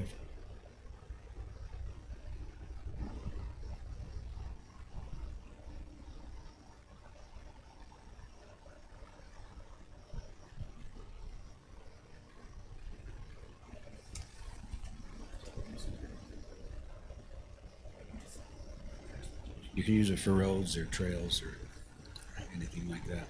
Infrastructure. So this list, if we don't use any of that money, then this list is going to shrink a little bit. That's what I'm going to have you vote on, to back off some of that money and help pay for some of these things that I have to do during the year. So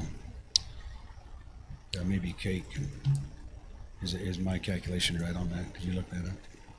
I thought we ran those numbers for the work session. Yeah, 371 is what I have the other day. All right. But it's coming in pretty. That's a little over a year's worth of. So collecting you're those asking funds. for an ask of 200,000 from it? Is that what you're asking? Yeah, From that fund. from that fund. Yeah. Okay. If I do that, then I can go on with my little projects. I usually keep about 100,000 back just to do my little projects, my little grader overlays and stuff like that. But I'd like to do as much as I can on this B and C list. What I've highlighted, I really like to do, but if we have to, I always have to back something off, it seems like every year, and wait till the next year to do that road. So always do the number one roads first. I rate the roads number 1 to 4, number 1 being high priority roads. Give you an idea how many miles we got. We got 93.47, I think, now in roads. We added 2 miles last year in subdivisions. All right, paper here. So I update this in September. We have 93.47 total miles of paved road and gravel roads. We added 2.05 miles with our subdivisions in the last year. So that keeps going up. I'll be in here for more trucks and guys to plow one day. We keep adding those subdivisions. Let me just give you an idea. So the BNC funds obviously doesn't catch it or doesn't keep up. And so I think when they implemented that 0.25% sales tax, if I'm right, Blaine,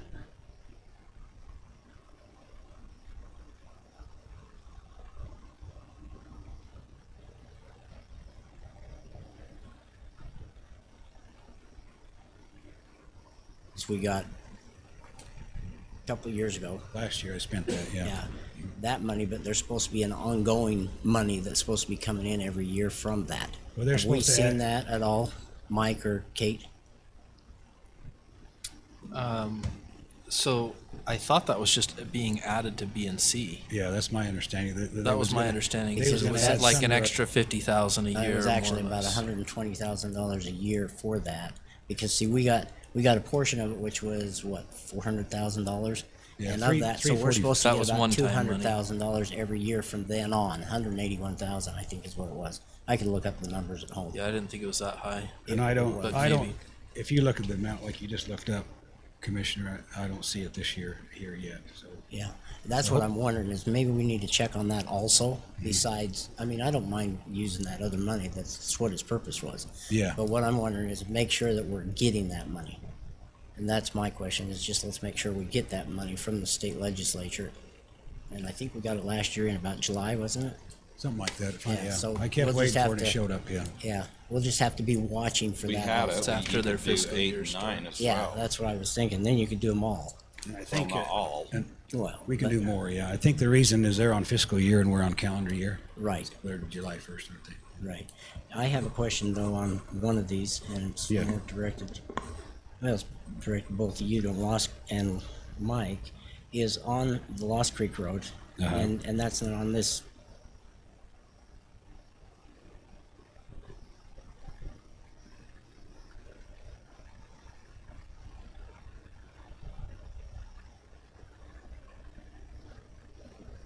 Can we ask for some additional funding to take care of that road versus us coming up with that money, all of that money?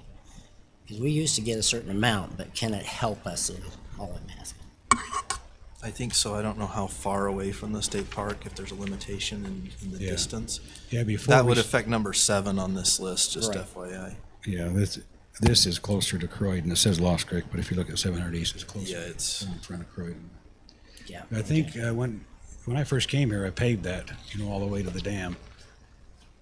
Probably August of 18, or I think it was, or something like that. And we started right there at the cutoff road, is where we started that project, and went 9 miles, Right, a little over 9 miles right. to the dam and back. Yeah, and I just think they ought to, if we can write a grant to specifically, since that is now a state park road going up to it. Yeah, and that road, we put $1,030,000 in that road, and we got 600 from parks and 400 from the DNR, and then we put some of our own money in it.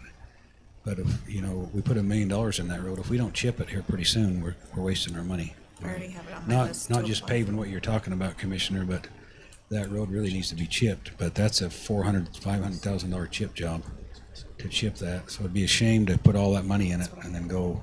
How long's it been now? Been 7 years.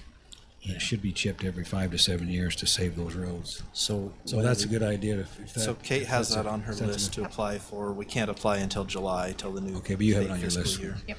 So that helps. That'd be instead Thanks. of just this little Appreciate pay right here. This would be closer So- to a $500,000 job. Brett, and I'm looking at this one. Yeah. So you're looking for 628, 388 out of which fund? B and C. So the same one as the crosswalk? Yeah. Okay. But I've got to add some money to that or back off this list to make it all work You out. have so. 812 budgeted What's that? That's total. Though. I've got to take salt. I've got to take fuel. I've got to for take highway projects. You have 634. right. So are you taking the 29,950 of the crosswalk out of that? Well, if I get extra money out of this other fund, then I can do that. That was my whole idea. If we don't get extra money out of this 0.25% sales tax fund, then I've got to back this list off and make it all work. Do we have any fund balance as well? We might have a little bit of fund balance. Yeah, there's quite a bit in that. That's what I'm trying to figure out. Depends which one you're talking about. Sorry, B and C fund balance. So B and C fund balance,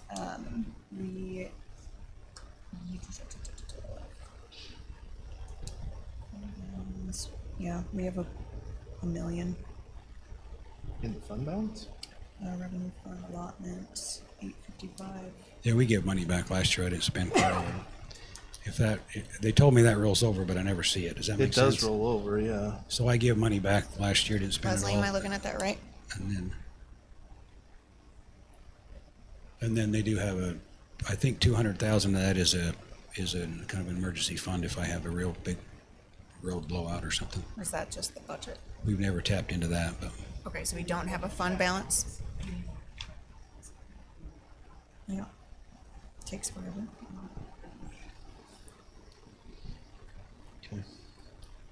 Well, either way, though, for purposes of this discussion, we're not talking about using BNC fund balance. I was just curious if we had some still in there and what that. yeah, looked I was like. always told it rolls over, but I never see it roll over in my budget. Does that make sense? Yeah. So, If I give back 100,000, I don't see it come back. I just see the It just amount, rolls but- into that fund balance. Or, yeah. Well, and if we've built up a good size fund balance, I think we ought to use that to get some projects done. At least a portion, and we should keep some in there for emergencies, but, you know, if it's, Like I say, there's always, if you look at that Cassell, there's always 200,000 in there for an emergency. You know, if I have some road that really has trouble, so never used it yet. But I always push it. I always like to get as much done as I can because the roads are in that kind of shape. I mean, they're falling apart every year, and it seems like I do so many number one roads, and then I've got some that need it as bad the next year. And you know which roads I'm talking about if you live in Mountain Green or up by you in Croydon. So, yeah, I'd like to get 200,000 out of this account, out of which account? out of the new 1/4% The sales tax. 1/4%. 1/4% Which is Yeah, local. that Or would give no, not Local local, county. but the county one. okay. Not So the we mass budgeted transit. 342, 363. okay. So you're wanting to transfer 200 of that? Yeah.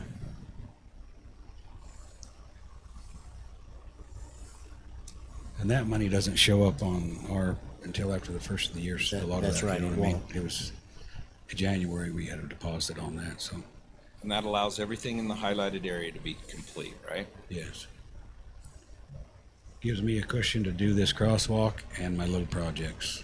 Like I say, I usually keep about 100 in there to do my little projects throughout the year.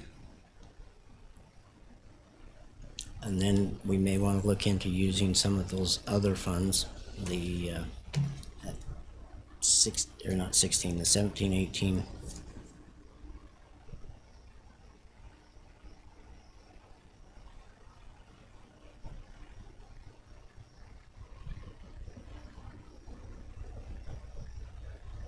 Goal. Right. County you just designated Is 200K of the 342, but he's gonna spend the 342, which is he's gonna spend 200 of it on this project list. And then he's gonna spend all of his Fund 20. So I don't. what- BNC fund you're talking about, yeah. Right. Sorry, you're talking about 19, the mass transit tax? No, money? you can't use the mass transit for that unless you get approval through COG. Or Which we already, kinda you do. which we approved the 2 projects out of that We already. did, yeah. That's what this one application goes back to. So you've got two different funds there. The one fund, as I understand it, Commissioner, the county just controls that one fund we're talking about. The two funds we control. The 17 and 18, we control that. But one we The- don't have to ask for COG, one we do, right? Two of them, we do not have to ask for COG. The other one, there's a third one, that's the COG. And we don't have to ask them for permission, but we try to do joint projects with them. Corridor preservation, you need to do within the COG. Right. But this other one, you don't have to do within COG. It's at the discretion of the county commission. But it's also recommended by the COG. Your fund balance in additional transit tax county is $457,000. So it's gone up. Oh yeah, it goes up quite a bit every month. $50,000 a month. First of the year, I'm budgeting 200,000, then it doubles. And that's so the what was the 18 amount you were requesting from that one, Brett? 200. 200. Just 200.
is so big and so wide that I'm hoping maybe next year we can pave it. But you can see, So, how I pick think and choose gardeners what- could do it. yeah, they'll do it for us. They could probably afford it, huh? So I have a question while we're on this discussion. What if we were to take a little bit more of that that 17 and 18 fund and do one more of these projects? Try to Since Tick we've another got one the off the money list. that is there, sure, I'd like to have it preserved for a later date, but we could take one of them and still not touch much of that money. Can I give you a rundown, just so you know what we're talking about? Unbudgeted, so just fund balance. So, and I know, I'm just gonna give you all of them, I know it's not all the ones we're talking about, but the local transit tax, additional tax, the fund balance is 310,000. So that's I mean, Fund right now it 17. is? Uh-huh. Okay, not the fund balance, but the, No, that's the fund balance, that's not what we budgeted, like this is money that's just, we didn't budget for, it's sitting in the fund balance. So 310 in, Fund 17, which is local transit. You have 457,000 in county additional transit, which is Fund 18. We just took Nope. Nope, you just designated the expense of 200,000 of the 342 that you already budgeted for. Correct? Oh, so this is not including what we've already budgeted. Is the 200,000, aren't you just saying of the 343,000 that we budgeted to spend this year, you want to spend 200 on that project list? Yeah, we're not pulling anything out of fund balance. Well, then I agree, Blaine, we ought to pull more out. yeah, that's what I'm If we saying. budgeted 300, we ought to pull the full 300, and if we want to pull another 100 to do more, we could. Yeah. And you'd still have 300,000 left. So you have 457 in that one. On the county mass transit, which we talked about was COG, your fund balance, so we budgeted to spend 507,000 out of it this year, leaving a fund balance of $1,015,000. No, I don't.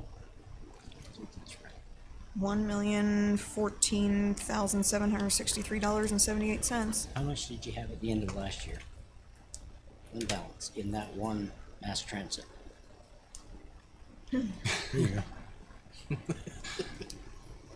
We can add that. I real- think we do with matching Can I- gardener funds. I will look at We can that. Let add me that just real do the quick. last one and then I'll pull it up. How about The if last you- one is Road Fund 20, which is your Class B road fund, and it has a fund balance, like you said, that he keeps in there of $200,000. I will see what the rollover now of Fund 19 is.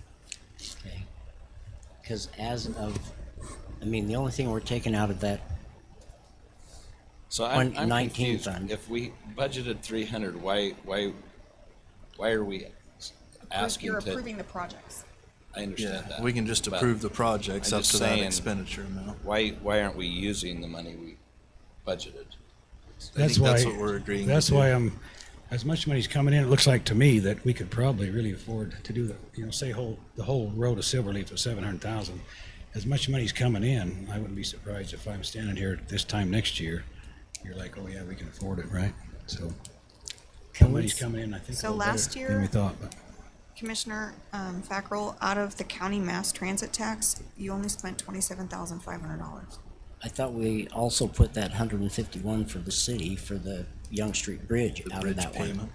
As the payment, that's where it was supposed to come out of. Well, it Yeah, didn't. the bridge payment The does. bridge come payment's out. supposed to be coming out of that combined 2217 fund. But it may not have been paid yet. Oh, Maybe it that's. was. No, it was paid. I paid my bills. Yeah, they were paid. I remember seeing it. So what did we take it at? I'm looking it up. I don't know. I thought we had changed it just recently to put it into that fund. I don't know. I asked at a commission meeting where you wanted to come from. So we could definitely do all the chip seal. Yeah, you could definitely do that. And I think we ought to. That's another road that we put a little bit of money in about 5 years ago, maybe 6 years ago. Was Round Valley. It really could use a chip. I didn't include it on here. There's other roads that are worse.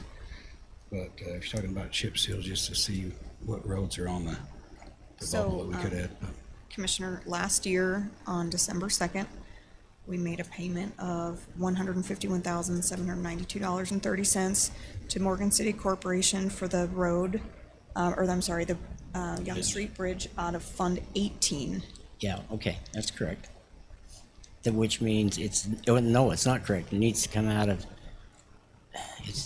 okay, I'm looking at the law one, which is 2217, the tax law. It's 2217, 59-12-2217.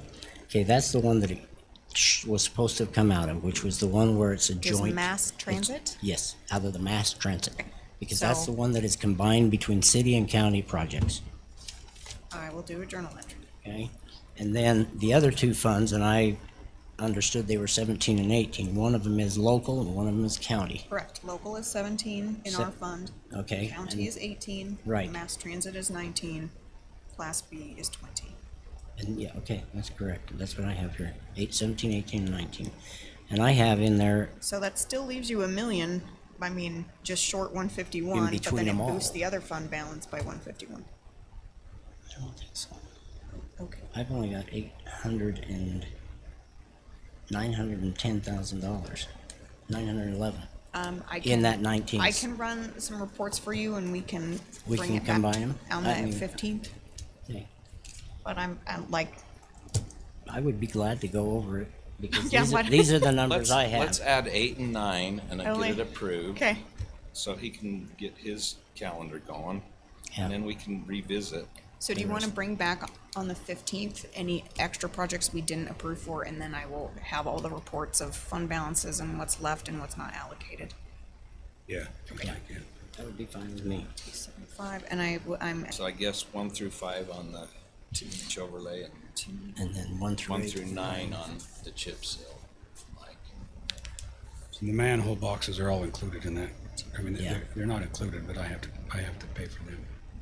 You said 1 through what on the? 1 through through 8 5. and the reconstructs on the monument Oh, ballot. you're not going to do all. No, 1 through 5. Or 1 through 5, I mean, 1 through 5. Okay, 1 through 5. and the 3 little ones, and then 1 through 9 on the chip seals. Yeah. 1 through 9. Yeah. All the chip seal. Okay. What's the total on that? Do we know?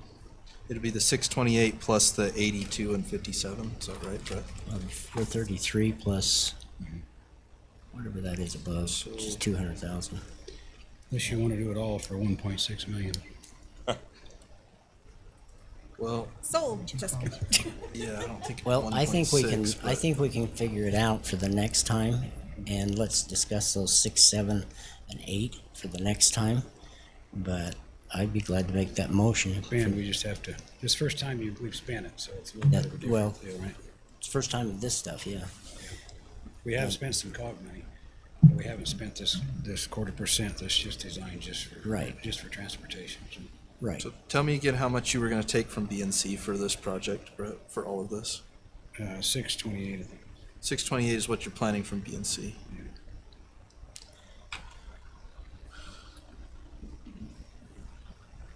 Is that what we had budgeted for PNC? Or is it? Well, we budgeted 800 and change for BNC, but he's got to buy salt and there's other stuff that Yeah, comes that out. comes out of that. Yeah. Okay. That ain't something. I just need that other cushion, the other 200, at least that, Well, to why make don't the we rest just? of your Well, fund. so all I'm getting at is all we're talking about taking out of this 18 fund is 139,000 to do those other chip seal projects. Yep. But we budgeted 300 and something, 340 you said? 342. We budgeted 342 to come out this year, and even after doing that, we'd still have 457 in there. So I think we ought to do more than just that. I think we ought to get another project. And you're including the 200 that I need to. Well, I guess what I was saying was that if she comes back with all our fund balances and we say, okay, we Then can may we do may this. approve more? Okay, Let's that's approve fine. I'm these. good with that. Let's That's- approve this much so far. Okay. So I will. Is it under resolution or just a No. just Just a an action decision? Sorry, Okay. just approving projects. I move that we accept the Morgan County street maintenance construction costs for items number 1 through 5, the 3 other ones, the reconstruction of the manhole, valve box, monument, and then 1 through 9 for the chip seal with fog coat. And it's to come out of one of those 17 or 18 funds. We'll decide that. On that, Mike. Yeah, it's 7. And the other part of that motion is that 6, 7, and 8, you'll come back to us in 2 weeks and we'll, Yeah, when we have we'll the have fund, a I guess I'll better come back figure in for 2 the weeks rest of and it. talk about adding it. But I need this approved, now, at least some of it approved, so I can get with Parsons. I the still have totals- Parsons under contract, Total is but what? I've got to, we got to get going on it. Yeah, because I agree. They're scheduling now. Total is 767, 651. Okay, I have a motion from Commissioner Fackrell, Second. second from Commissioner Nickerson. All in favor? Aye. Aye. Any opposed? Motion carries. Thanks, Brett. All right, thank you. Is that all of yours tonight? What's that? F8, Item 7? That was Honorable Sheriff Corey Stark. number 7 is what we were discussing. So it was 4 and 5, 4 and 7. Excuse me, yeah. All right, so what I'm asking for is I'm gonna ask for my restricted alcohol account. I'm asking for 20,000 to be brought from that restricted account, put into our line item so we can do some alcohol overtime and alcohol education and buy some new PVTs, portable breath tests. Okay, I can agree with that to a point. I don't want to move it over into that other fund or into your fund. Those expenses should, since it's a restricted fund, those expenses should go directly to the liquor fund, from the liquor fund balance, which comes out every year. Only comes out once a year. I think we transfer it every year and then. But about we 30 shouldn't have to, we shouldn't have to, should we? I thought we could just expend it. So Oh, okay. Then, but we've got to have an expenditure account that is related strictly It to is. liquor. So 1042-18-250 is literally called liquor law enforcement, equipment, supplies, and maintenance. Okay, that's fine. And it is restricted. Yeah, okay. I'm fine with it then. As long as we're putting it into the right place and it's being used for those items. I just had one question for you. It says this money is also used to assist in drug and alcohol education programs that are taught by the sheriff's office through DARE at the schools. Correct. So with our new SROs that we're funding, aren't they going to be teaching DARE? That's gonna be up to the schools if they wanna continue the DARE program. But yes, they would teach Yes, it. but they But it wouldn't come from this fund because No, it comes from the liquor. Yeah, it'll all come from Right. that fund, yes. So I think it's in July, the 1st of July, we usually send 1 or 2 guys to the DARE program, to the class itself to get certified. And then they come back and teach the 5th and 6th graders. For you, Raylene, and the others, we get in liquor taxes every year, approximately $28,000. It used to be less. Now it's about it's 27,952 for this last year. Thank you, So- Corey. Having So that you're store all on aware. Commercial Street's added to it, hasn't it? What's that? It said having a store on Commercial Street there is added Yes, to it this. has. People are just drinking. And then also, yeah, it helps having that, the Post, the Stoddard Inn, wherever else you get liquor from in this county. Those sales taxes all come, and it's through the sales tax commission. Yes. Mr. Chair, I'd like to make a motion that we approve the transfer of funds from the liquor fund, Fund 10-3358-000 to the expenditure liquor fund 10-4218-250. Second, Sorry, in the amount of $20,000. and you don't need more? Second stands. Yes, it is. Motion by Commissioner Newton, second by Commissioner Fackrell. All in favor? Aye. All right, thank you. Any opposed? Thanks, Sheriff.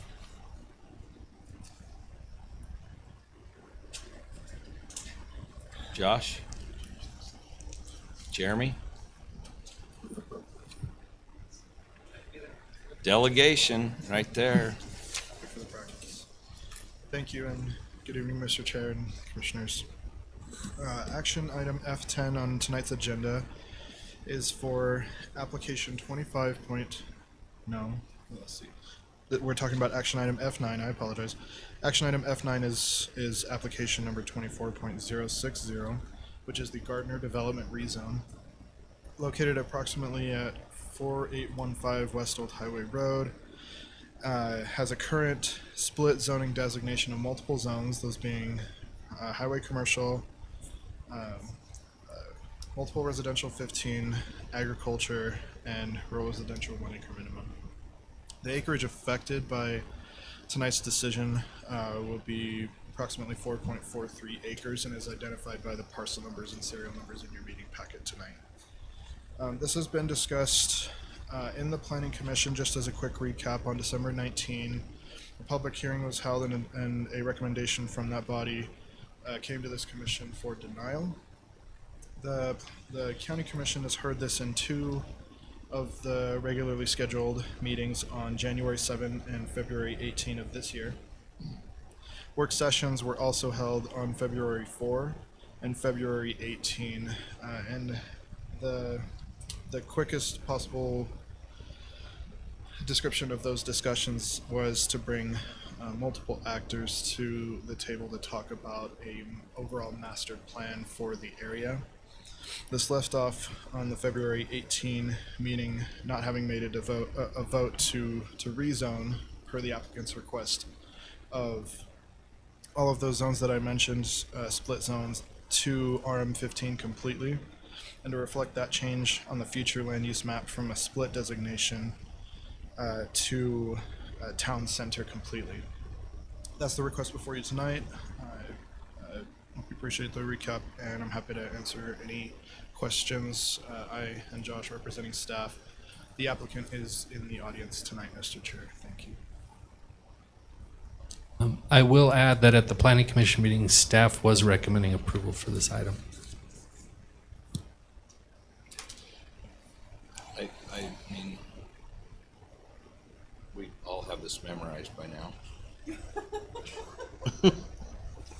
So I noticed in both on the agenda and in the application, we've got some kind of conflicting information because it says initially to an RM15 completely, and then down lower it says to town center completely. I'm assuming that the correct one is that it should be updated to town center completely. Is that the current request? No, the current request is to RM15, but there's no contradicting information there. The future land use map has this property split. Oh, I'm sorry, it's the future land use map. Yeah, so the future land use map splits this. Half of it's already in town center, half of it is not. And so the request, and the reason they're going to town center is that that's the only general plan land use designation that allows for multifamily. We don't have a high density designation in our general plan currently. So, so that's what they're doing there. And then they're asking for RM15 on zoning for all the lots to mirror what's to the south. Okay, so to be clear, this is the same application that we've seen previously. Correct. Okay, thank you. Have we decided on anything else? Maybe we could turn it over to the applicant, let the applicant speak a little bit, and give them a chance.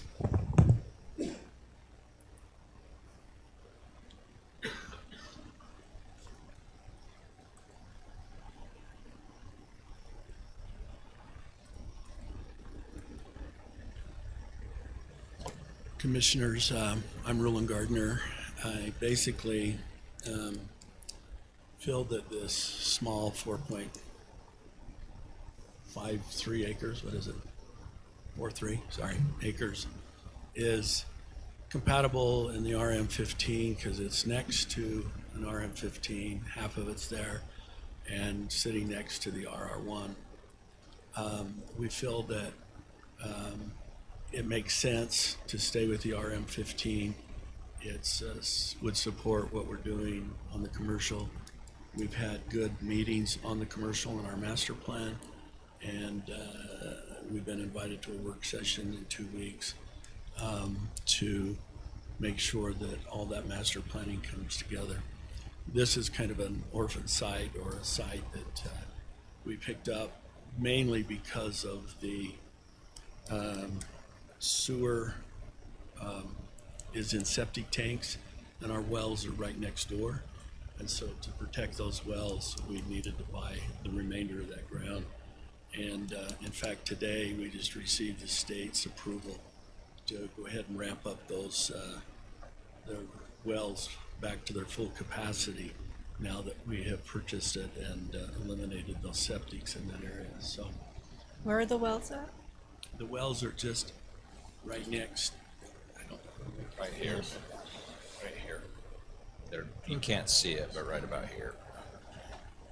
I thought you had one on the other side too. Pardon? I thought you had other wells on the other side. Or is these for the Cottonwoods? These are Mountain Green Mutual Water Company wells that go to the 1,000,000-gallon tank. Don't transfer. Because I thought they were on the other side of Lee's.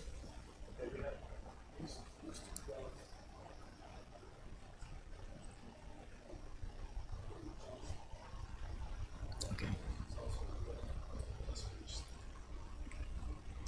Well house that we just submitted to the state for approval. Okay, with the Johnson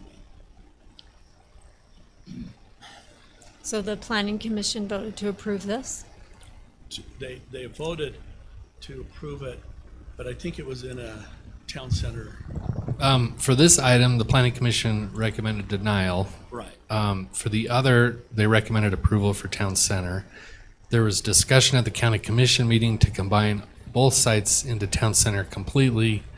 And then we started to have those work sessions. Why don't you explain a little bit about the work sessions? I think that would be a little bit more helpful. So in the work sessions, the key is because of what we're seeing here that would take away the commercial from that. So I think we need to understand how is that getting made up anywhere else. So if you take the 35 acres,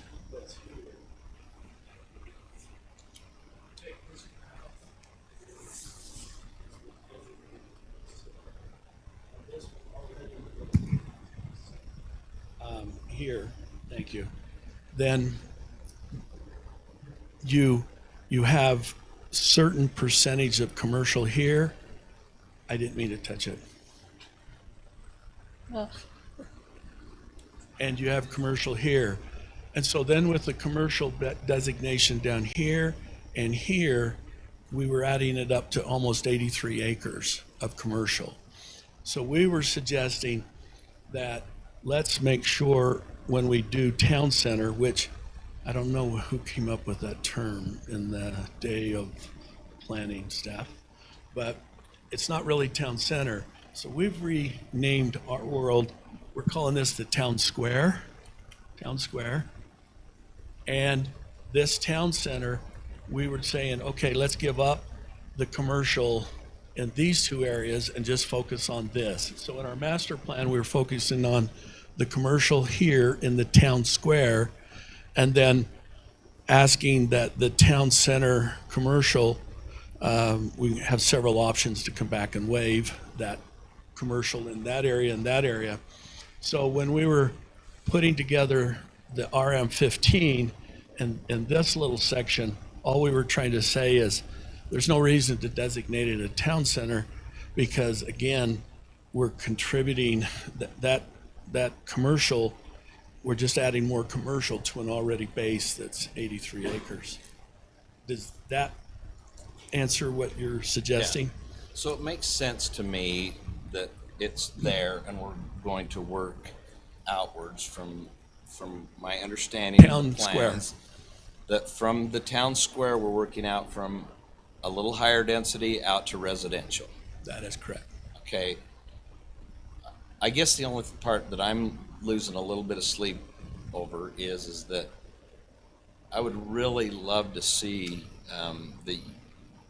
your project and the Johnsons be alike in look, and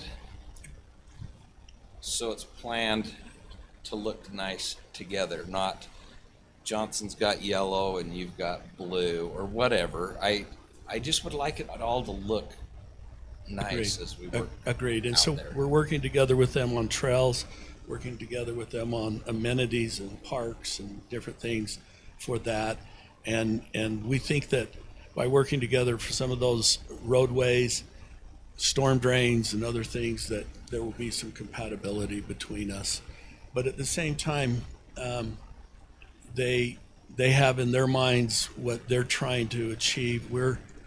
We have two-story and what we're trying to achieve, and we think that between us, there will be a lot of architectural compatibility and colors, and maybe not blue roofs. I don't know. Sorry. What is his plan? Do you know what his plan is? Yeah. What kind of units is he thinking? If the ones that he's been working on is, Mike, the RC Willie site in Syracuse, that, not Woodside, but Zion Zion's. Homes. Zion Homes. Is it Zion's home?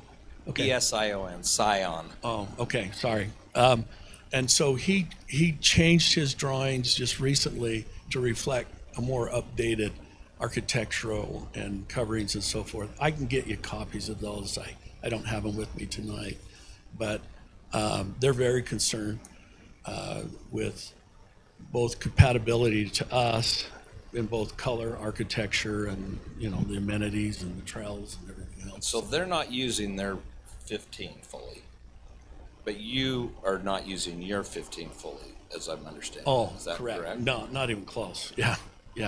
We're not, but again, that's all what we applied under, because that's. Yeah, I can explain how that calculation is made too. I think I've made it, but I'll reiterate it. So you take the gross acreage, you multiply it by 43560, which is the total square feet of an acre. You subtract out 8,000 for the first, and then you divide the remaining portion of that gross acreage by 3,500. And that gives you the total number of lots or, townhomes that they can put in there. But is that the same thing that Rome has? Rome is different because they were given an overall density allowance in their development agreement.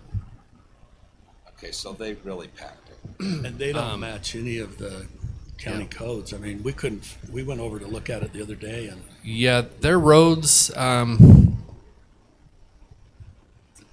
even in the townhomes specifically, they're private streets. It was before I got here, and they don't meet our standards. So they don't, and they got 7,000 square foot lots. We don't know where they came from, and height problems and setback issues, and anyway. So we feel that we're compatible. We're excited to come back with the master plan on the commercial town square, and then deal with these outliers of the town center in what would ever happen in giving up that. I would say also that the school ought to pay for the crosswalk. No, I'm just kidding. In my mind, may not benefit them. The other thing is, on that application for the Olympics, remember they parked in South Weber last time, and that's not available. They're going to be parking on us. That's right. And then they're going to be shuttling them. So we really want to get out in front of that Olympic funds and create, and maybe it's a parking garage. Maybe it's something that we really look at so that we can get out in front, and maybe that's wayfinding and other things associated with that Olympics and what's happening. So that was exciting to hear from Carrie and that bill that passed. So, sorry, I'm done. Okay, before you go. Okay, so the whole area you're looking at, it's not just the 4.93 acres. You're looking at the whole area. Is that correct? For the master plan, For this, yes. for this, what we're deciding on tonight? It's just the 4.43. That's all we're looking at tonight. And we brought it in front of all the master planning just because it's so critical to get going, because the state asked me if I had pumped the septic tanks the other day, and I'm like, I'll get on that. I hadn't. So we've got to get going on some of those things associated with those homes. So And so you're wanting to go to totally TC zoning. RM15, yeah. Oh, RM15, not That TC. area On are. just the floor. RM15, okay. I was confusing you. Sorry. Mike? Any questions? No, I think the maybe reason that there's been some back and forth on this is that we're getting a lot of pushback from the community saying we don't want to see more townhomes, and there's been quite a bit of that. There's enough ground zoned here where there could be townhomes. I mean, the town center zoning will allow more of that as well. So I guess maybe my question is, what would you say to the community about that? Well, I think there, in today's world, if we were talking about the 40 acres and maybe they show 440 townhomes, or the 35 acres that would show another 300 townhomes, yeah, that's a mistake, no question. And I think when you're talking about infill space, that's something less than 5 acres. I think this is compatible with its neighbors on both sides. But if we just are showing up with 35 acres and 40 acres in townhomes, that's not good. That doesn't meet it. We have to create a community, and creating a community has a variety of homes, architecture that's compatible, good color schemes, amenities that tie in open space and other things. So I hope we're not just, I think the public might be saying to all of us, don't show up on the 35 and the 40 acres with 700 townhomes. And that's what I'm reading. And I agree. I understand that. But at the same time, what you're hearing, and you heard it from Carrie and you hear it from the state, well, that's all that's affordable. Well, I can't define affordability today. It's just, it's difficult. So I'm not coming back in our master plan on 35 acres with just townhomes. I'm coming back with a community. On the flagship 40 acres, we have to modify some of that because that's a lot of townhomes today, but we're working with them and saying, hey, that's just not gonna fly. So that's our last two big areas in that core, or that area. Then you get into Dwayne's ground, which he's protected by his development agreement on the other side, which is single family and some other multi-housing. Other than that, I can't see any other areas where that would go, but it's good to know on the Greenbelt status rollbacks that some of that money could go to preserve, and maybe that's what the community should get behind. And we say, okay, forevermore, and I can give you many examples. You go into Jackson, we all know that field out there was protected by people in a conservation easement. Right now, Park City did it on the backside of our Redstone. They preserved all that in an open space. And now Heber City's doing it on the North Fields, preserving that with open space. And maybe those are some of the areas that we need to start looking at and saying, these are critical to our community, and we start preserving those for open space. And part of that open space is, well, where is those view sheds, that we're trying to preserve? Is it right off the freeway? And not necessarily, but there might be some areas that we want to designate and say, okay, that's where the Greenbelt money goes for a period of time. Or, and we're going to come back and talk about this in the commercial, the CRA, because we think that's a useful tool for you also, because it's a useful tool for commercial, but it's also a useful tool for you to getting matching grants and getting the money necessary. Vernal just used it successfully to redevelop their downtown. Heber's trying to do it for their downtown, and they're meeting some resistance because is that where the money should go? So I think between open space of the Greenbelt, the CRA, we need to start looking, okay, community, are there areas that need to be preserved for open space? I'm not here to promote when I idea or the other. I did admit when we did the Cottonwoods, when we set up 40% open space, I didn't realize 20 years ago when we did that we were really setting up the view corridors for everybody up there where they have their homes and they can see through the open space to the mountains and so forth. So it's been very successful that way. Where else would be the next open space? That's what we need to discuss, and that's what we need to look at. And everybody's doing it. I mean, when Heber, you get to the light going into Heber, at the crossroads, going, whether you turn to Midway or you turn, all those fields out through there is referred to as the North Field. I just tried to annex 40 acres of that into Heber, and they turned me down because they got to define the North Fields first. And Utah Land and Trust is behind it, and they're trying to raise money right now to preserve all of that ground in Heber because they see the same thing getting eaten up. Likewise, Park City did it. Jackson's done it. They all do it. So our problem is it's all privately owned. But you still could designate it and start working with that. And there's conservation easements that have advantages under the tax side for those landowners to say, okay, I'm going to put it in a conservation easement, which creates less taxes and so forth. If a private property owner wants to designate their property for conservation easement, they are welcome to do that.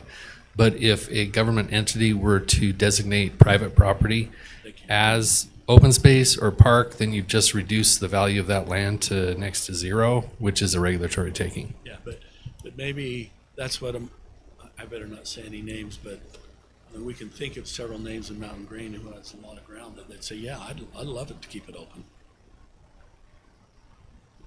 So, Commissioner, I don't know if that answered your question.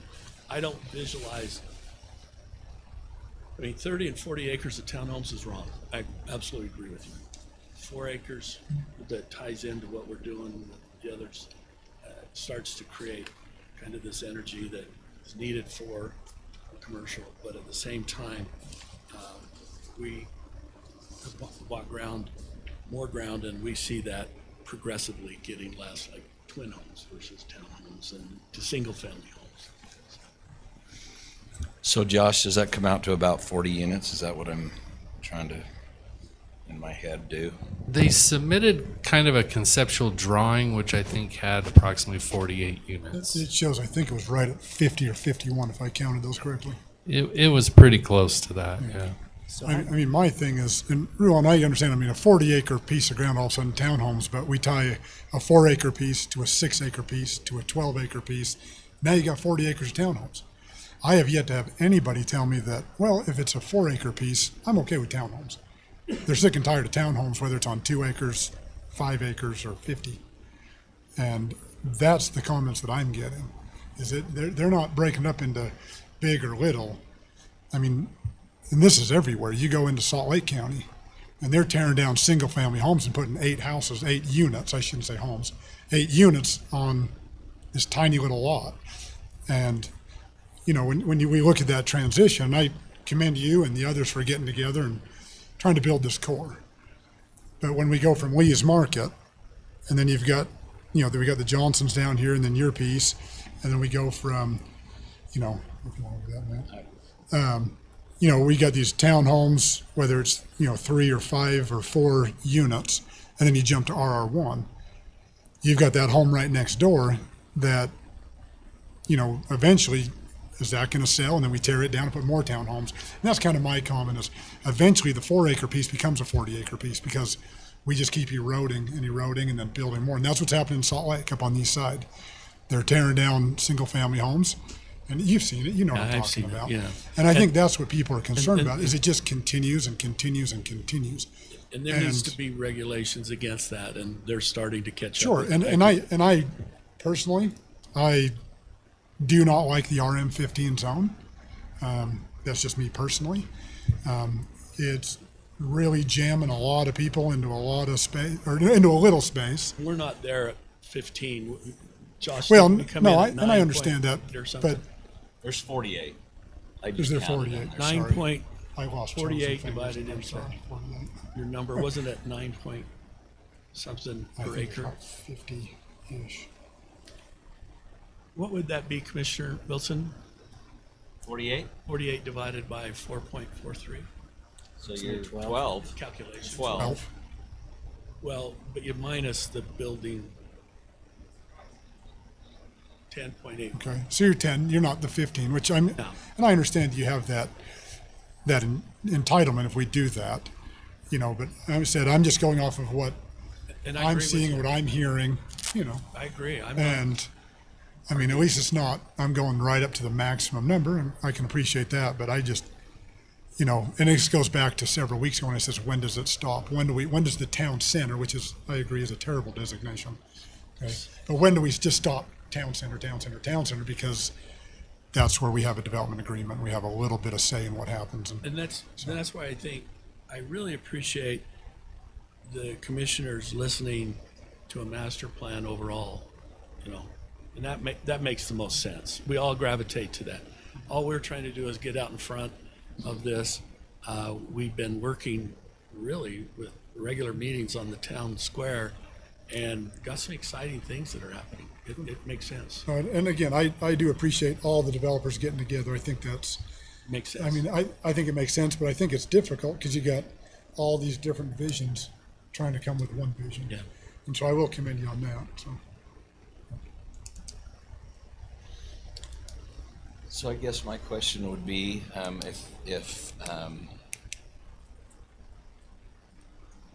what could you see there? I mean, my A initial park. my initial Is that a park? Is that what you said? my initial I was gonna say, my I knew initial you'd want feeling that. was and that now I'm trying to envision this center growing out to residential units. I mean, I have no idea what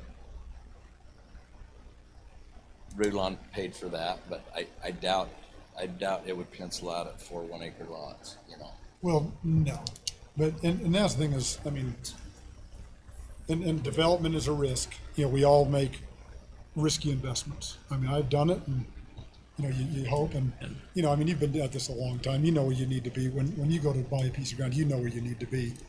And when it's a legislative decision like this, you're hoping you can get those entitlements to make it pencil. You know, that's part of the risk. But you know, So what would you see there? That's what I'm asking. I mean, I'd like to see, I mean, me, I just, when I start to see 4 and 5 plexes stuck together and it's like, you know, maybe, again, open it up a little bit, not the 4s and 5s. Can you get down to the 2s and 3s, things like that? That's, you know, at least make an effort where we're jumping from, I mean, RM15, Josh, correct me if I'm wrong, is that our highest density that we have?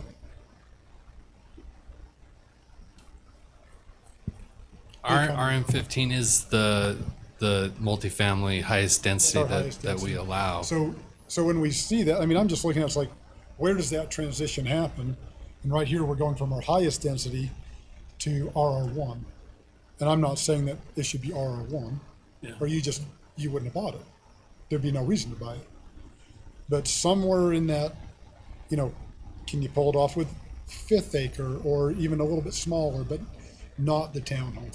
That's where I'm at. Is just we gotta stop it somewhere.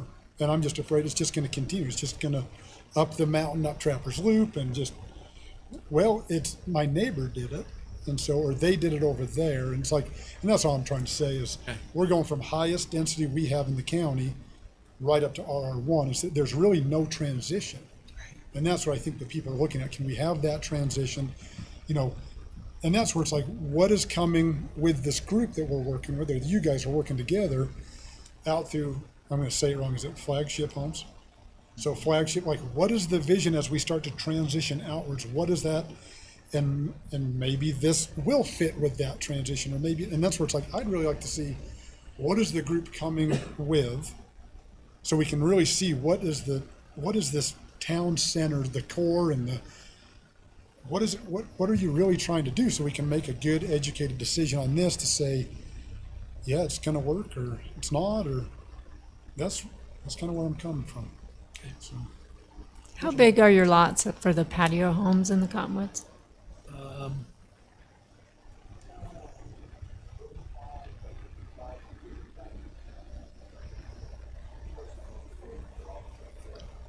So acreage wise, quarter acre?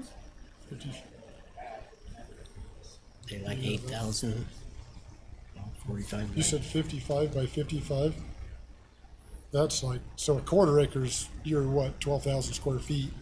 And you're at 3,025. Yeah, they're pretty small. Those are small. Could you do something like that there? It's not compatible with our neighbors who's RM15. Well, it's compatible with your other neighbors. Well, but again, they're okay with this because we've met with them. They're okay with what we're proposing. It's just the road alignments with the RM15 to the back and everything else. It just seemed to make sense to stay consistent with that. We think in the 35 acres, yeah, there's going to be a lot of Phase 5 type homes. We think that's been very successful and makes sense. They'd rather have a single family home. Some would rather have a townhome. What's that? What's that? Yeah, Ruan, sorry, Raylene, I didn't hear where you said you were talking these. Oh, Well, what we that's were that's about the same size. These are about the same size as those patio. Yeah. And where were those? The footprint. They're up in Phase 5 of the Cottonwoods next to the school. Oh, they won't let me go up there, so I stay out of there. I'm just kidding. Okay. Sorry. No, I haven't been up there for. You're one of those guys? No, they won't Whatever let you me. do, They told me to stay. don't go on the Candy. Cottonwood Is Canyon there Road. something wrong with that? Well, Commissioner, don't go on the Cottonwood Canyon roadside. Go on the, No, I the just haven't been pothole up there for a Silverleaf. long time. okay. Once my son quit going to Mountain Green Elementary, I think all we're trying to do is stay compatible with our neighbor who's there, our roads, they need our roads to line up. We've been trying to work with them. And we just felt like, it's not 40 acres or 35 acres. I agree with you 100%. It has to stop at some place and it can't keep going. And if everybody's running in under the disguise of affordability with townhomes, that just doesn't fly. It's a lot. Now, there's several types of townhomes. Architectural is critical. They can't just be all EFS or drive it, stucco. And they have to have some architectural, they have to have some theme, and they have to have some open space and common areas and pocket parks and things like that. So we think by working with our neighbors that makes sense. So the property you are acquiring,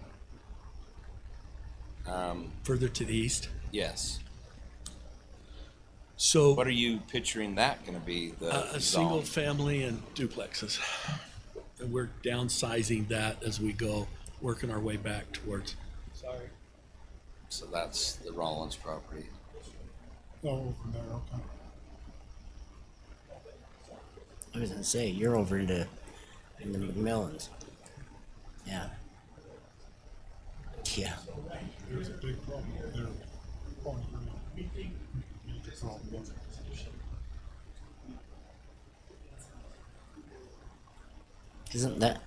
Isn't that the flagship area right there? The blue section. No, what he's just purchasing is behind Rollins's. That's the distance between Flagship and these. Oh, okay. But that's not including this 4 point some odd acres. Oh. No. Okay. That's why I'm confused. Show me.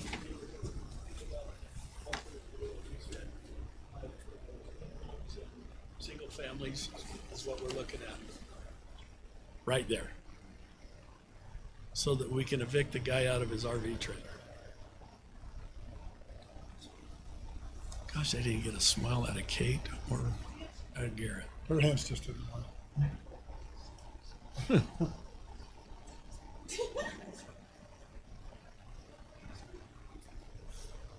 So Did that make sense? No, I understand right where you're talking.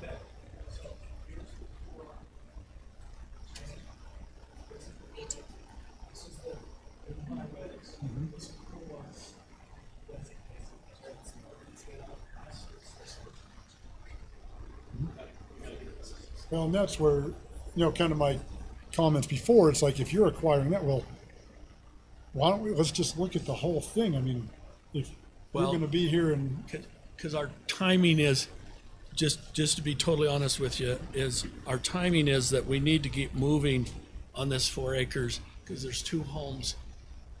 They're not, we need to be demoing them and we need to be cleaning up things, and it's You're kind of talking a the 2 tough, right next to it's a your tough neighborhood right there, as maybe Commissioner Wilson knows that we can. and he's talking about these right here, right? Yep. Yeah.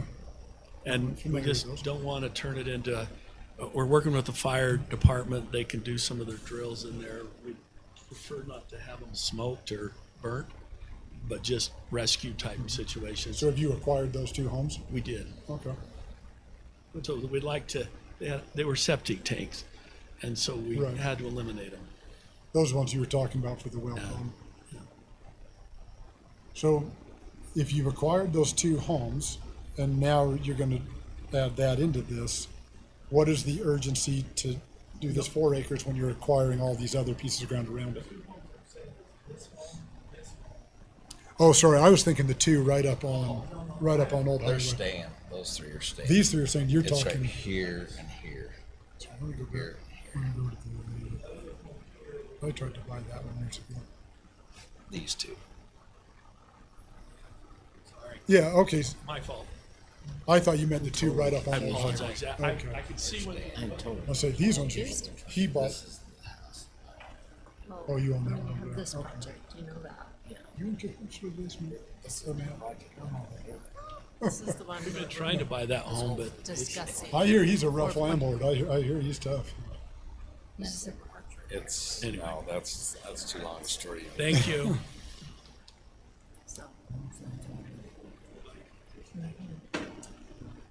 Any other questions, guys? Raylene, do you have any thoughts? As long as you put in a 2-acre park in there, I think she'll be happy. I didn't see that in the plan. Yeah, it's the park. Oh, Not her backyard. and the barn.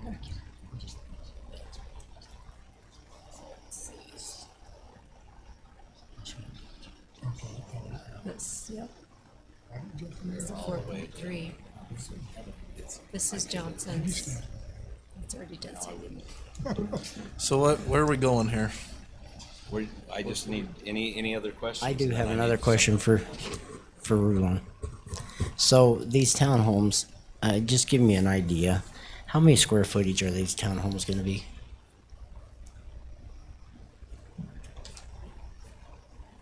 $15,000. Are they going to be What are the square footage of the townhomes? of the townhome? 1,900? And are they going to have any? And that includes a garage. All All 3-car garages? Okay, and they're going to have. 2 or And 3? Those are 3. okay, and so are they going to have any kind of open space? You know, like Yes, there's a park, and no, I meant within you yeah, know, like yeah, a front. there's a 3 10 plexes, foot. 4 plexes, and they open up in between. Yeah, They have a conjoined, just a common backyard. Is that what it is behind the units? on the ones facing each other, there is some common backyards. We don't have a retention pond like some people have. We have normal backyards, but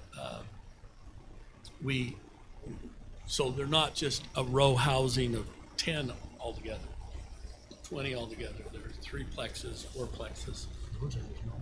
My picture is they look a lot like behind Tractor Supply. Is that right? Look like Tractor Supply behind Condos? those behind there. I hope not. not that ugly, are they? I meant Well, I'm not. Two being I'm ugly. talking about the size and the shape of them, the look. yeah, of yeah, them. yeah. Or the ones by the post office. So basically, they would have maybe I mean, I had at one time, I had a townhome that had like a 10-foot backyard. And these do have backyards. Will they have that too? Okay, because my daughter bought one the other day.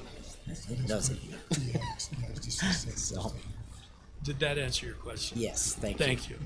Is it gonna go upstairs and down? I mean, are you having basements too in some of these? So it's all 2 level?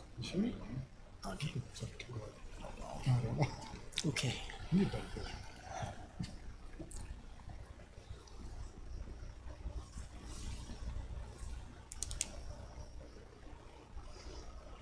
Lane, are you done then? I'm done. Raylene? Don't know how to go. Okay, I need a motion of some type then.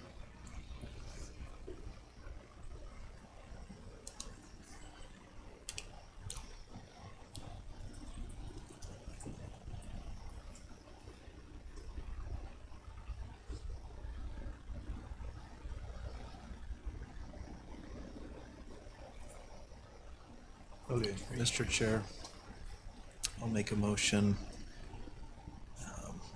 Sorry, let me pull it up here.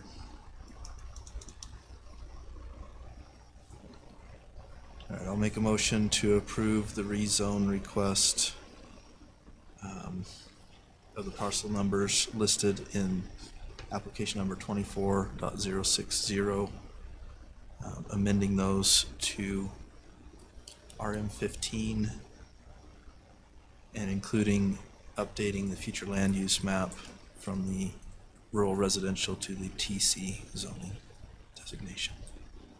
I thought we were, I thought it was going RM. I thought it was RM15.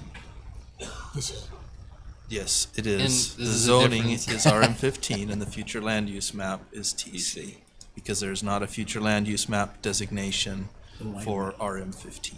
That's correct. So it was correct. Correct. That was Isn't the question I asked at the very beginning of this item.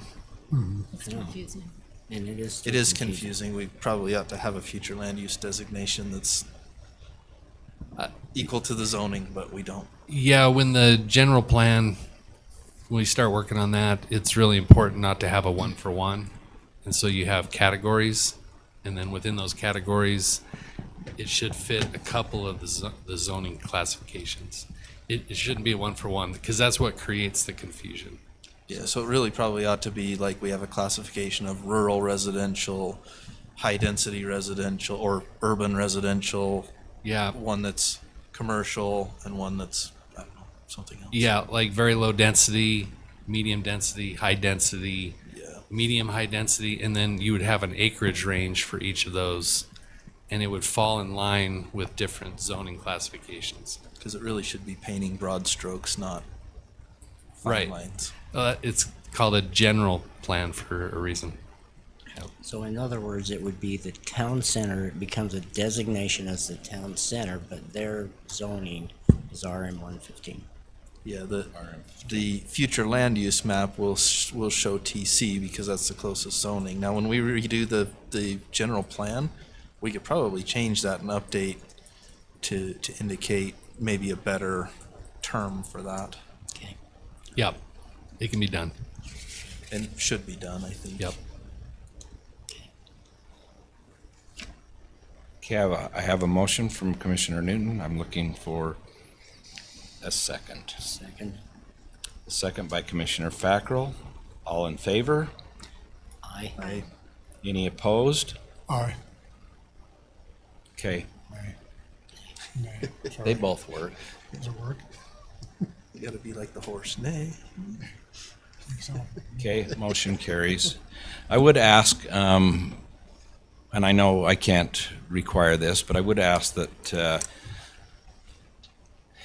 what I hate about some of our zoning is we have absolutely no say in what things look like, but I would appreciate it if maybe you could say to us, hey, this is what we're thinking about and this is the look and stuff like that, so we can have some input. Appreciate it.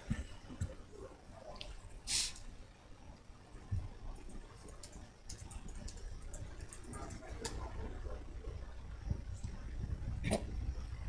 Thank you. So part of that process, because it's multifamily, they will have to come back with a site plan after they get concept plan approval. But the next text amendment that you're going to have is to remove concept plan requirement.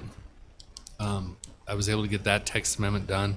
So we're going to bring that forward to the planning commission, the next planning commission. So it'll be on your agenda coming up.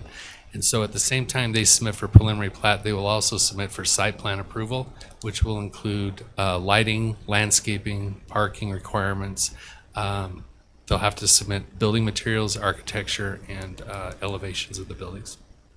Okay, and then just one more ask that they stay under 300. And be kind to your neighbors there. Yeah, that would be nice. Oh, 300,000? 299, right? Thank you. Chair Wilson, Yes. I know that like am I okay to just chat about what an open meetings thought that I had? Sure. On that last discussion. In the discussion, I know sometimes the mics are on or maybe they're not on and you're kind of chatting with each other. There have been, I guess, complaints or grammar requests or issues with other counties when they have the talking that's not fully deliberative. And I'm not saying it's something that doesn't have, that's uncommon, but if we can direct our comments into the mic, it's just good if there was someone who made an open meetings challenge to a decision that's made, if we can always just say, nope, everything was in the mic, then we win those court cases. So anyway, I just thought I'd point that So out because there is a what's- little leaning what's and gonna a be little the- chatting back and forth. What's going to be the sign for I need to hit the restroom? Because I move- usually he leans I over move and that says, we take a "Need recess." break." Oh, yeah. If that's what you need. Wait a minute, it's me? I just requested that if you were wanting to go, a recess. You need a recess? No, I'm just asking if you need. No, I don't. Yeah, you can just give a recess or Yeah. Okay. or whatever, But do it in the mic. yeah, there was a state records committee opinion I just reviewed, and they grammar requested text messages that were going back and forth between commission members. Oh, wow. And so I guess maybe it's just heightened sense in my mind of we don't want to have, they kind of call it an ex parte communication, or it's communication that's not in front of the whole body, or if I was talking to Judge Hyde by myself without the other attorney, that's considered ex parte. And the State Records Committee found that it was grammable, and so especially if you've got your personal cell, you don't want to subject it to gramma if you can help it. And so I would consider, the talking not in the mic that isn't available to the public, the State Records Committee would probably fall on the same side, and I don't know that there would be a record of it, but it keeps it clean if we're right in the mic. So, Okay. thanks. Thank you. Okay, F10, Daywos Estate Rezone. I know Joshua Hughes will not be here. He's on spring break with his family, so. Mr. Chair, I'd like to ask for a reconsideration of that recess. I'm just kidding. Action item F10 is application number 25.003 and is the Daywos Estate Rezone located at 7533 North Trappers Loop Road. The current zoning shows RR5, which is rural residential zoning. The general plan future land use map designation also reflects ranch residential 5. The acreage affected by tonight's request is approximately 51.94 acres. And the request is to rezone approximately 41.94 acres of a 51.94 acre parcel from RR5 to agriculture, which is A20, leaving approximately 10 acres of RR5 behind, and reflect that change on the future land use map from ranch residential 5 completely to a split designation of ranch residential 5 and agriculture. Staff has conducted a review of this request and brought it before the Planning Commission at their regularly scheduled meeting on February 13th of this year. There were no comments made during the public hearing portion of that item on the Planning Commission's agenda, but the Planning Commission did discuss this item. Notable aspects of that discussion were some members expressing hesitation over the appearance of spot zoning, preferring to either rezone the entire parcel or leaving it as is, and staff clarified that the applicant's request involves a real down zone of their property, going backwards in density, really, to offer less intense development while rezoning a majority of the parcel to agriculture zoning. Staff finds that the split zoning typically isn't good planning practice. It can introduce administrative complexity when you're dealing with two sets of entitlements for two separate zones. It introduces potential land use conflicts and can also be a challenge for regulatory enforcement. Staff would rather see a rezone that maintains logical boundaries, prevents piecemeal changes to current zoning, to hard zoning rather, and to see what aligns with the county's future or long-term future land use goals. With that, as the chair mentioned, the applicant is not in the audience, but maybe listening to this meeting wherever he can get service, whether he's stateside or not, I'm not sure, but otherwise staff is happy to answer questions. I would point out that the Planning Commission did vote to recommend approval for this item. That's true. The vote, Mr. Chair, was 3-1 with Chair Sessions voting nay to the motion. Appreciate the reminder for that. Thank you, Mr. Chair. I think everyone's had an opportunity to speak to Mr. Hughes. So, questions for staff?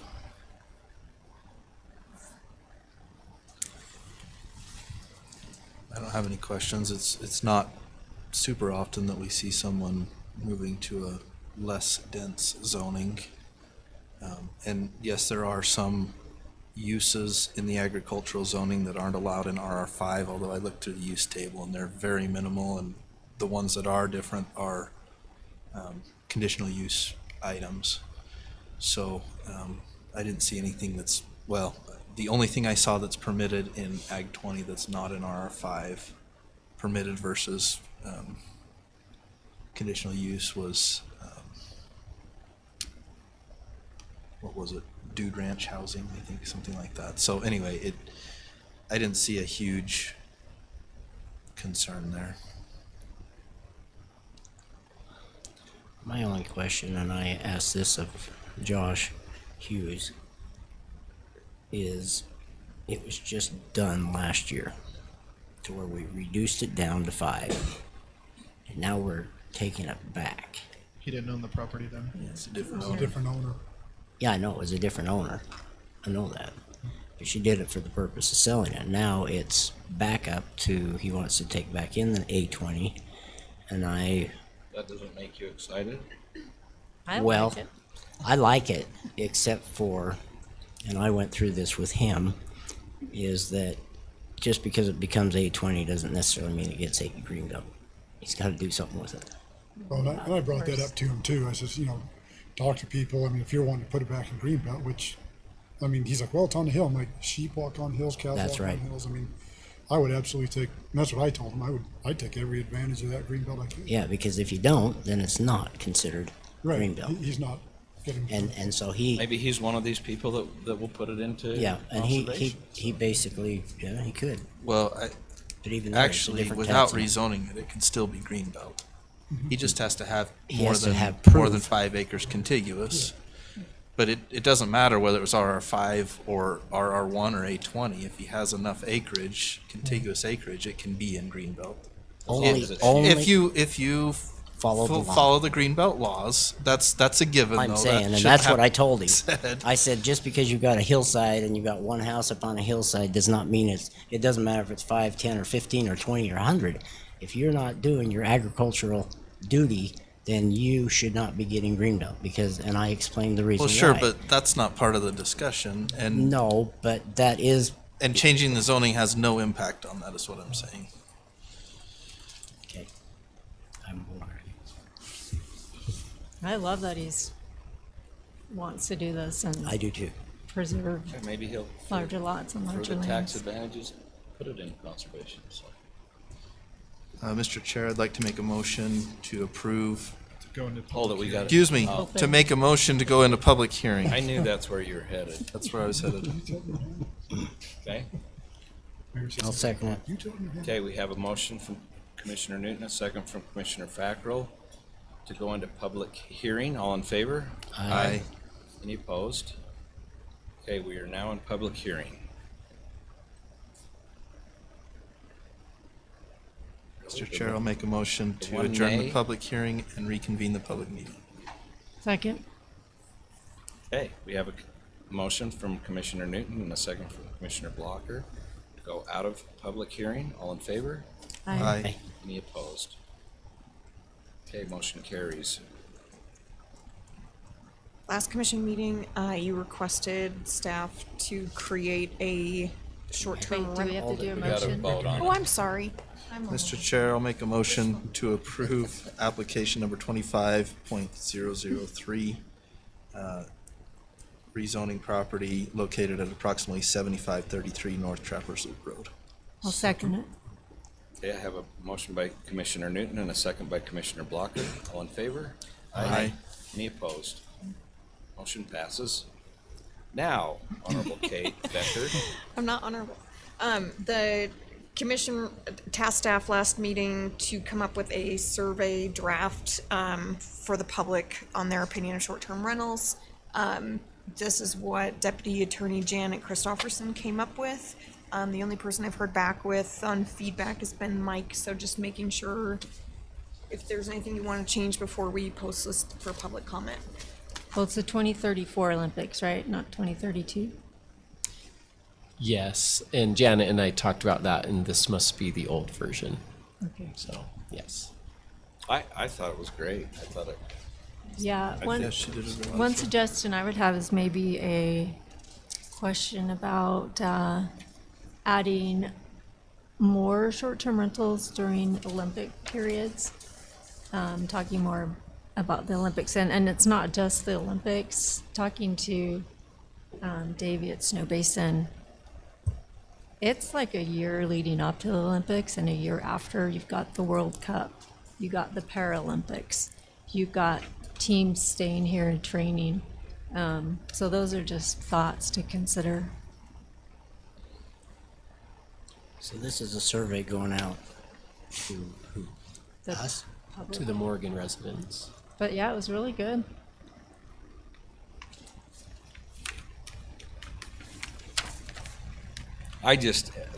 the last time we had the Olympics here, everybody told me, oh my goodness, you guys are gonna get so many requests. I didn't see nothing. Now, I realize it's a lot closer to home, even though we did have some stuff in Snow Basin last time. But it's probably gonna be a lot bigger this time here. I still don't think that we're just gonna get that. But I'll be surprised. I'll be pleasantly surprised if we do. Yeah, You never know. just never know. We never know. People are wanting more and more short-term rentals. I say more and more people are wanting short-term rentals. Yeah, oh, of And course, especially when we don't have a hotel. Or we don't have one as of yet down there. Yeah. So, I'm not saying I'm against it. I was disappointed last time. So with those changes and possibly adding a question about thoughts on increasing STR capacity in and around the Olympics or that year, good for me to I'm good. send that Yeah, out to it's public? good. Okay. Sorry, I didn't know you were looking for I didn't approvals know back. either. I thought. I didn't either. Discussion decision. So as long as this is a survey going out, I don't care. Yep, that's what it is. Okay. How does this get to everyone? I said how. They'll share through the county website and probably social media. But does it Yeah. get to every resident? Not if they're not paying attention. So do you put it in with the garbage bill? Just a notice, because I know the city does that. You could put a sticker on it with the garbage bill. I mean, we could put a code there potentially. Yeah, that'd be a good idea. Because everybody Dark gets that bill. Attached People to won't mail them all back the in. new blue barrels. Just put it on that. I'll put it in the recycling bin. And you can also ask the city if we can put it on, or we can put it on the fire one, bulletin board. Okay. How long is it gonna go for? You tell me. How long do you want it Usually for? we just leave them up. For 2 years or 1 year or Left 1 the month? fair one up for 2 years. I know. I know, that's what I'm asking. Tell me to take it down. Okay, sounds good. I'm good with it being up and people see it and they Yeah. respond. So Sounds good to me. It'll take time for the word to get around that it's there too, what it is. thanks. Tell her thanks for doing Yeah. that. That's a lot of work. She's Yeah, really thoughtful. she's pulled everything together Gosh, and she does a great job good on questions. everything Yep. we ask her to do. Okay, Honorable Raylene.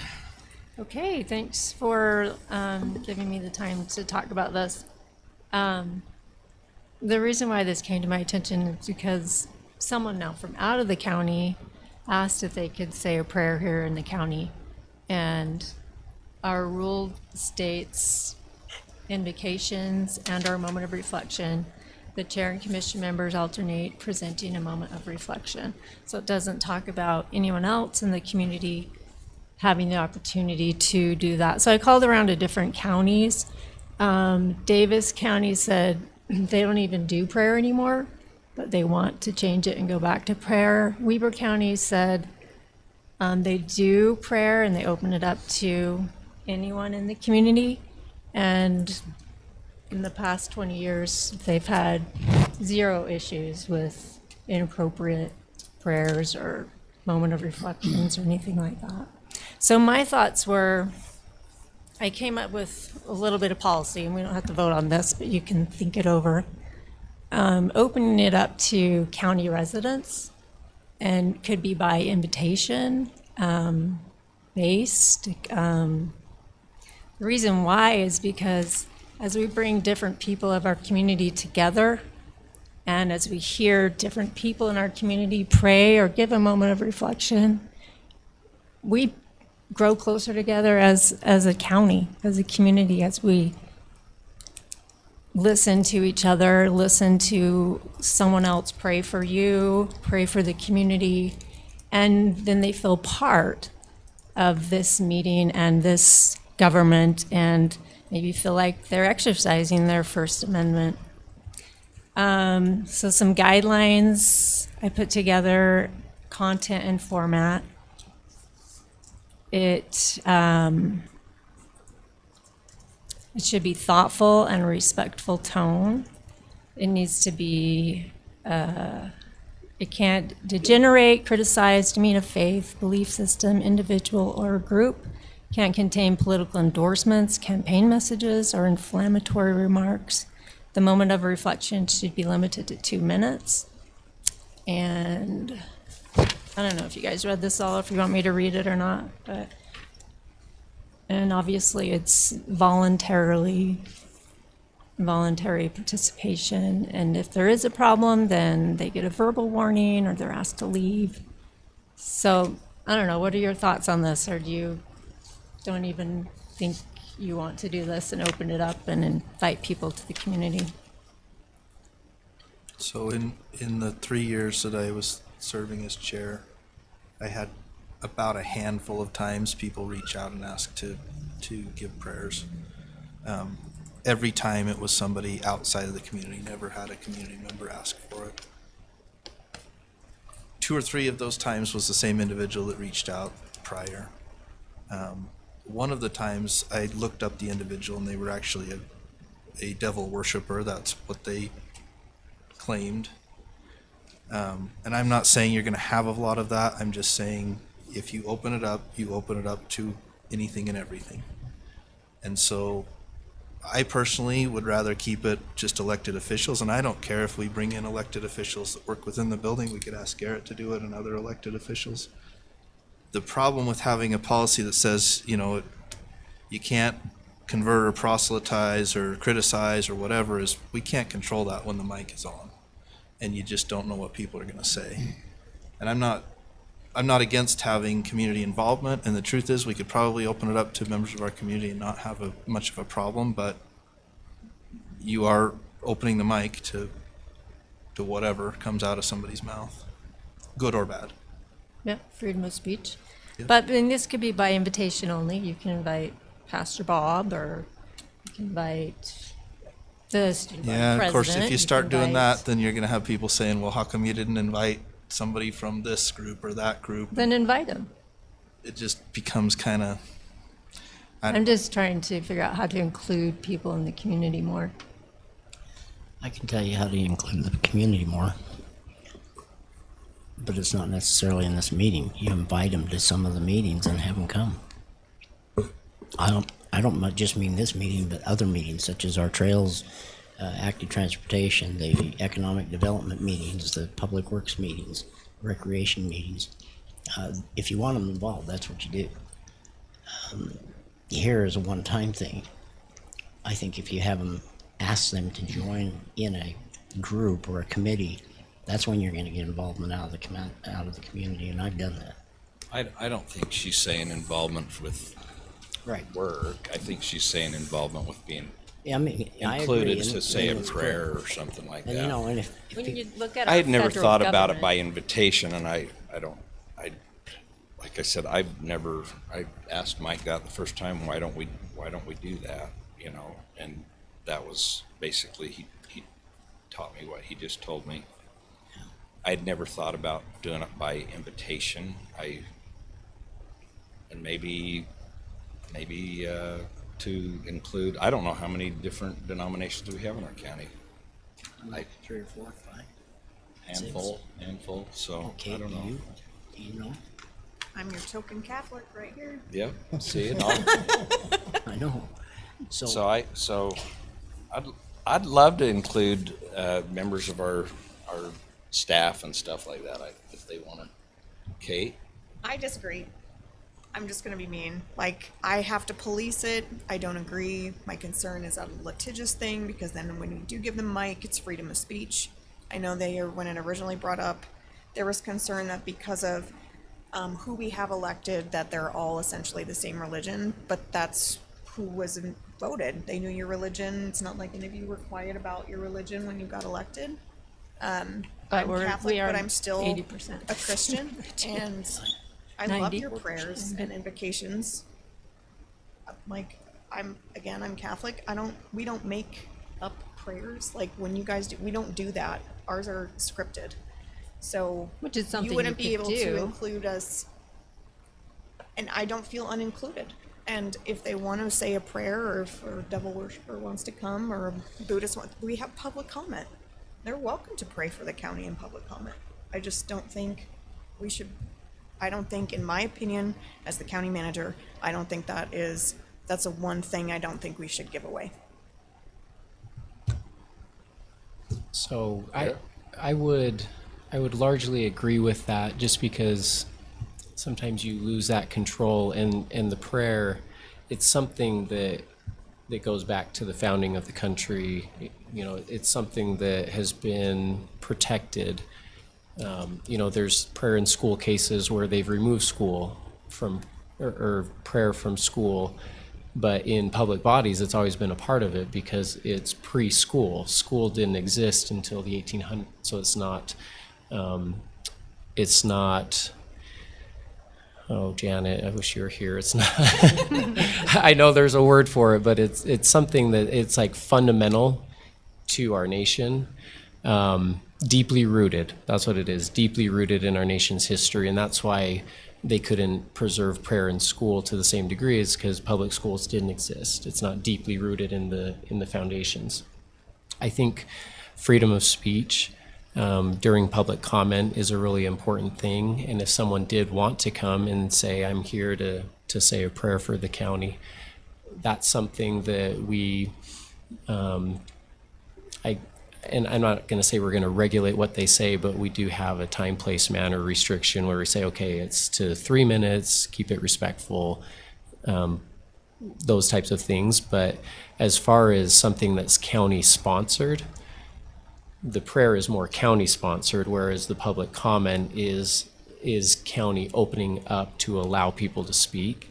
And I think that distinction does make a difference in at least the legal issues that I could possibly see. If someone were to be county sponsored, they come in, they offer the prayer on behalf of the county, and let's just say they start saying violent or hateful or something like that. Well, that's us that came in, and then it's really hard to cut off that First Amendment right of freedom of speech. And then people tie that to the county, whereas public comment isn't tied to the county. That's something that people come in, they can say a lot of things that they want. And I guess last thing I'll say is maybe I'm just sensitive to this because there's been, a First Amendment auditor posting things about, our county that were manipulated and taken out of context. And we just don't really know what someone's ever going to do.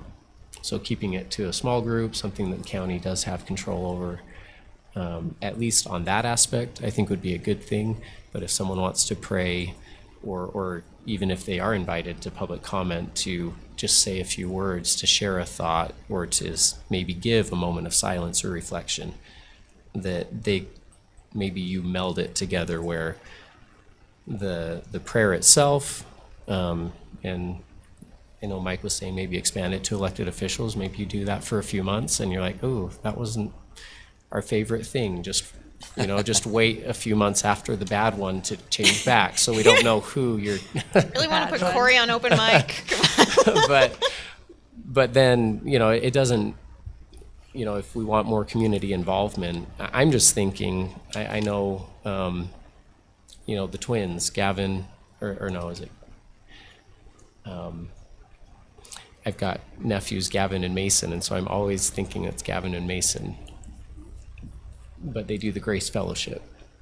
And I think inviting them to a public comment to maybe share, a quick message or a thought wouldn't be a bad thing either. And you kind of maybe mold what you're trying to do, Raylene. So even our federal government invites different people to pray, to open up the Right. meetings. And so if you were invited by the Congress to say the opening prayer, how would that make you feel? It would probably make me feel, a weight of importance that I want to be very thoughtful in what I'm saying. But if they invited the person that's been posting about our county, then I would be very worried, and I would And this definitely would be be watching. invitation only. So Yeah, just interesting thoughts. right. So, I had asked you, and I know you've been gone and sick. Everybody in our county's been sick. Yeah. How to respond to someone like that? Is that how I would respond? Is to say, "You're welcome to come and share at our Public comment. Yeah. comment time period." I think that'd be great. Yeah, to say, at the beginning of every meeting, we're not required by law to have it. All we have to, by law, we're required to have a public hearing for any legislative item. But we may allow public comment, and our county has always allowed it, which I think is a great thing. Even if there were no public hearings, it allows the public to come and speak to whatever they want to. And so I think the best way to phrase that would be, hey, thanks for reaching out. I would like to invite you to come and speak during the public comment period. We have a sign-up sheet in the back, and if you just come right in, sign up, we'll call you up, right at the very beginning, and you can share a prayer, a thought, anything that you want to share with us. So I'm the one that gets all the agenda requests, and I usually, actually every time, I just say, here's our, we don't allow for that. As our, for outsiders to our invocation, that's a privilege left to our elected officials, and here's that statute. But yeah, we do have public comment, and it's shortly thereafter, is pretty much copy paste my response.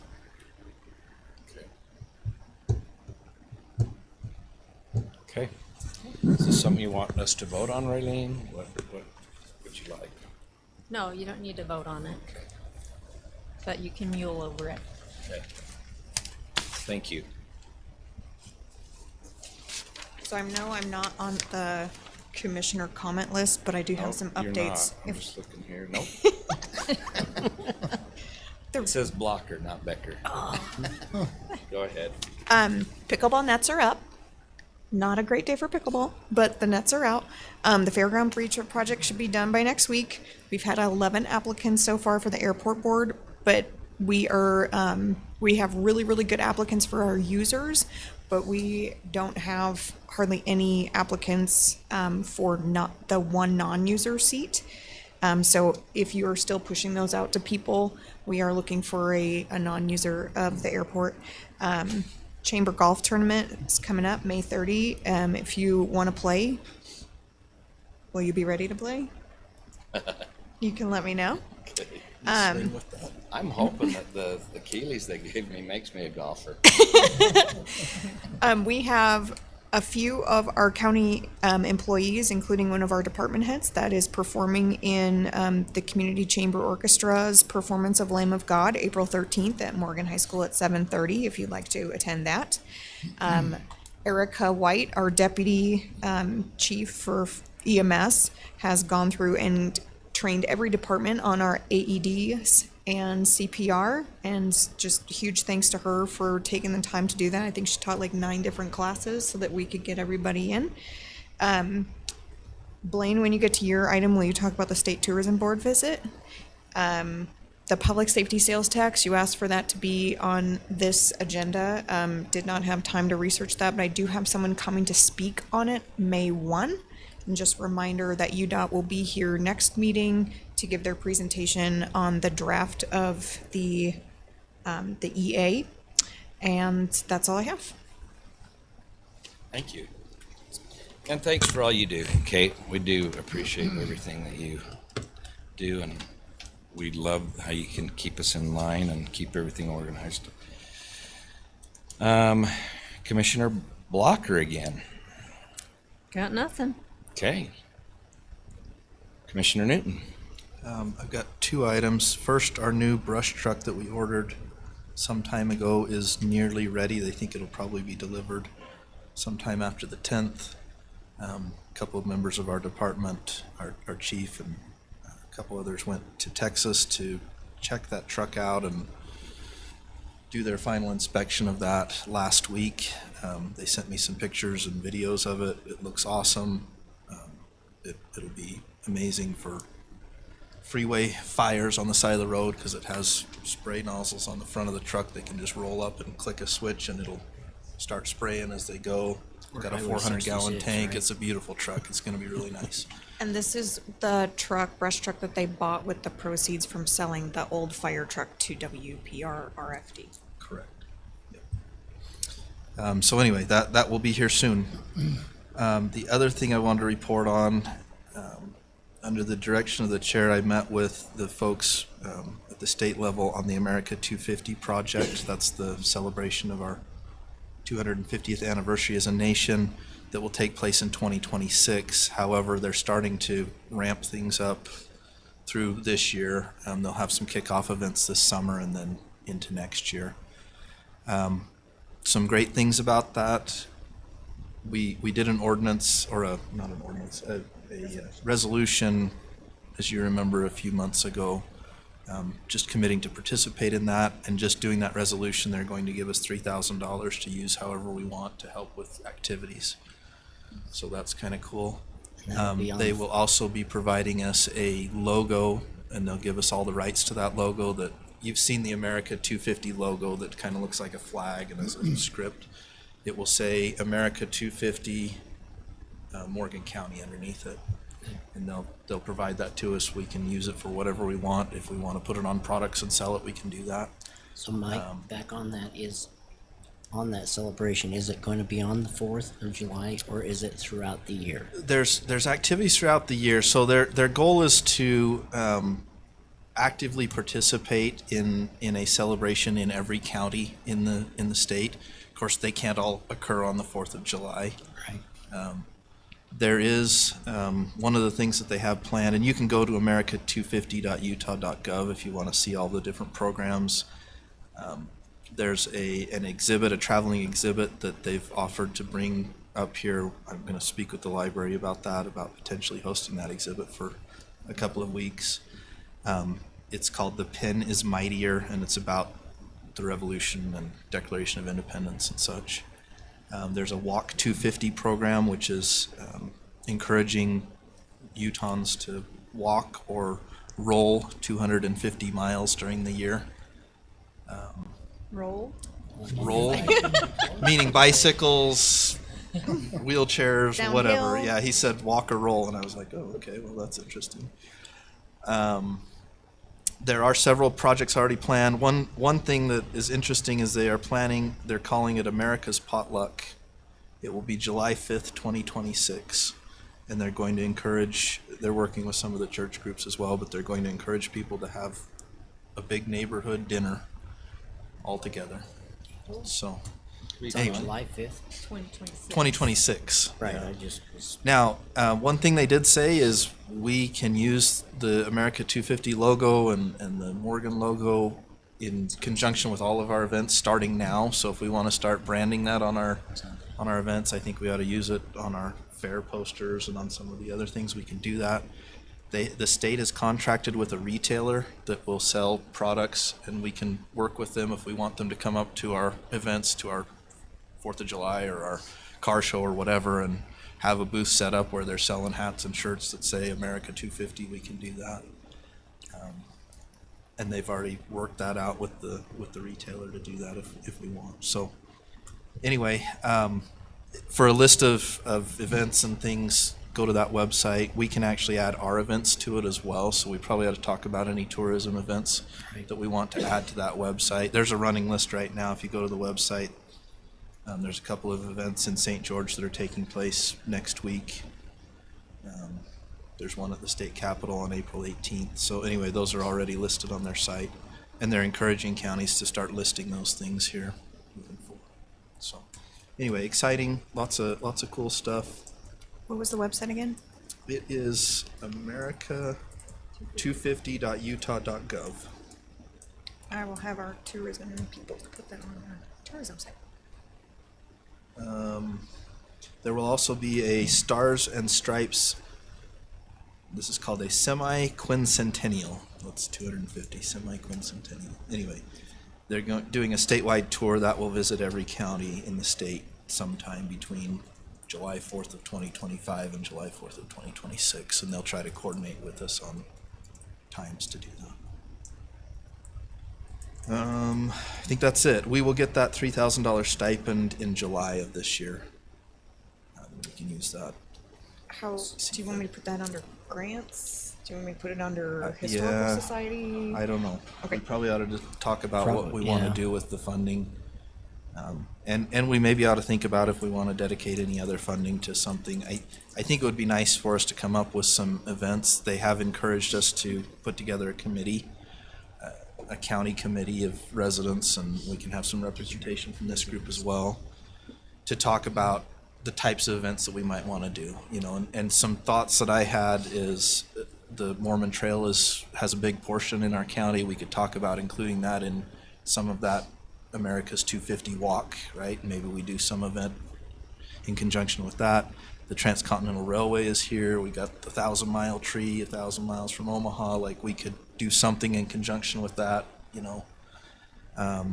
We've got our county fair and rodeo. We've got the car show, the truck pulls. There's a lot of events we put on that we could do some type of extra patriotic thing. And I would love if we, and we'll let that committee, I guess, decide this, but I would love if we had some type of an extra patriotic moment at each of these events to try to, show our dedication to our country. Much needed nowadays. We need to have a discussion on a committee that would like to do that. So are we going to try to do that? I mean, are we going to handpick it, or are we going to just have people volunteer? We had talked about, it was on the work session agenda, but we had a conversation between Commissioner Wilson and Commissioner Newton about maybe the Historical Society being that committee, since they're already set up for it, and since if they do the t-shirts, like with the Front Street Festival, like if they do the America 250 t-shirts. So in other words, you're saying then the whole Historical Society be the committee, or to head the committee and That was the maybe get idea. more. And we Yeah, could ask but more. we could ask more, and I think I it would wouldn't hurt. I would kind of like to have a representative from each of There the, he is. Yeah. you know, the big events, or like we probably ought to have somebody from the chamber and somebody from TRT, and, Yeah. and maybe, you know, I don't know, representatives from some of these events that we do Recreation. too. Just because I think Outdoor. Yeah. there's a lot of things we could tie into it. Yeah. You know, I mean, I'd love we to could have some of the Mountain Green people come Up here. this way because we always lack them in our. Yeah, and that'd be maybe we get some more volunteers from that end of the county too. They want you to come that way. I do every morning. We do. I We do would go that way. You know, like I think we ought to put that America 250 Morgan County logo on all of the rec uniforms that we buy for the year, agree. right? Like let's do some stuff like that. Yeah. I think that'd be we could get that out there, I guess is what I'm saying. That would be good. Anyway, that's all I had. Awesome. Oh, I'm sorry. I do have one more. Sorry. You probably saw, well, maybe you didn't. There was a newspaper article on KSL. I was quoted as being in the Davis County Commission, and Congratulations. which I'm not, but anyway. It was regarding Wasatch Ask for Integrated Waste. Your paycheck. Well, I saw Bob Stevenson at a meeting that same day, and I teased him that I got promoted. Anyway, I wouldn't say that's Demoted. promotion. yeah, or demoted. That's what he said. He's like, probably a demotion. I said, well, that's probably true. But anyway, Layton City has issued a letter to Wasatch Integrated Waste indicating that they intend to leave the district. That will have an impact on the district. It has both a positive impact in that if it ends up coming to fruition, and there's a lot of moving pieces that will have to come together for that to happen, but it would reduce fairly significantly the amount of waste going into the facility, which is of a concern. That's why we're doing a lot of other things to try to reduce that, to prolong the life of the landfill. They put about 17% of the waste into that landfill currently. But it also removes a financial aspect because there's also, that's the biggest entity in the district in terms of cities and counties. And so they also pay in to the district quite a bit. So there will be an impact if that does come to fruition. And there's also some issues that'll have to be resolved because there's a bond out that the district took out a few years ago that Layton was a part of, so they'd have to figure out how to buy out their share of the bond. There's also assets that the district owns that Layton is a part of, so there's some things to go on there. But I just wanted you to be aware if you haven't seen those articles. There's been a few. There was one in the Davis Journal as well. But anyway, that's where we're at right now. We'll see what Layton City decides to do. Should they choose to leave the district, their residents would then be charged out of district pricing to use the landfill, which is significantly higher. If you're in district and you go to the landfill today, if your vehicle weighs under 10,000 pounds, it's a flat $10 to dump at the landfill. If it's above that, they charge you by the weight, by the ton. But if you're out of district today and you go to the landfill, it's a $50 fee plus the tonnage fee if you're over that. So the fee is significantly higher, and those residents would lose that ability to be in district if they did that. So Layton City is thinking they'd shave about $2 per month off of their residents' bills, so they'd save them about $24 a year. But if the resident goes to the dump once, they're going to spend 2 years worth of their savings to dump their materials. So anyway, So there's what about the, since it is in Layton, so then what will happen there? Do we have to buy them out of that piece of ground, or what happens there? No, the ground is owned by the district. It has nothing to do with Layton City. It's located in Layton, and that's why it's kind of, to be honest, a little bit ironic, because those are the residents that live closest to it. They actually, Layton residents accounted for about 40% of the visits to the dump facility itself last year. So think about that. 17% of the district is comprised of Layton residents, but 40% of the visits were Layton residents. So the vast majority of people who are coming to the dump are from Layton, and it stands to reason because it's close, right? So it won't have an impact on the existing uses or anything like that. Those are all set in stone, and the property's all owned by the district, not by the city. And it was previously owned by the county before it was a district many, many years ago. So the bylaws actually say that Davis County has to vote to remove an entity from the district. All of the residents, or just No, the just board? the commission, The commission. the Davis County Commission. But in my opinion, we're a member of that. Morgan City is as well. We have a seat at the table, and that's important to have a seat at the table. They may be able to go elsewhere. They would go with a private company, but down the road, if that private company changes pricing, they're stuck with that. They don't have a seat at the table if they give it up at the district. So to me, it's a pretty big mistake, but they're moving forward with it, so we'll see what happens.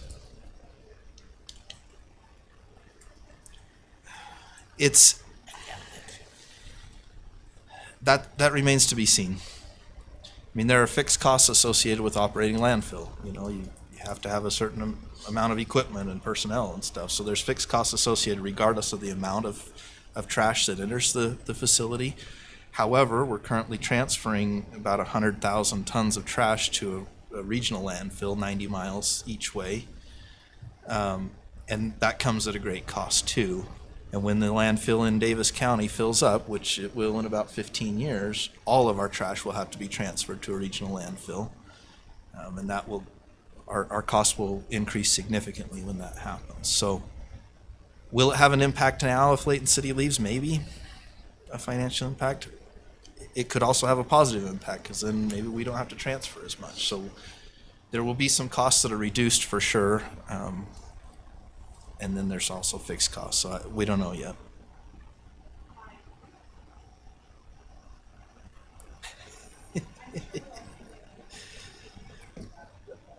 You're talking recycling.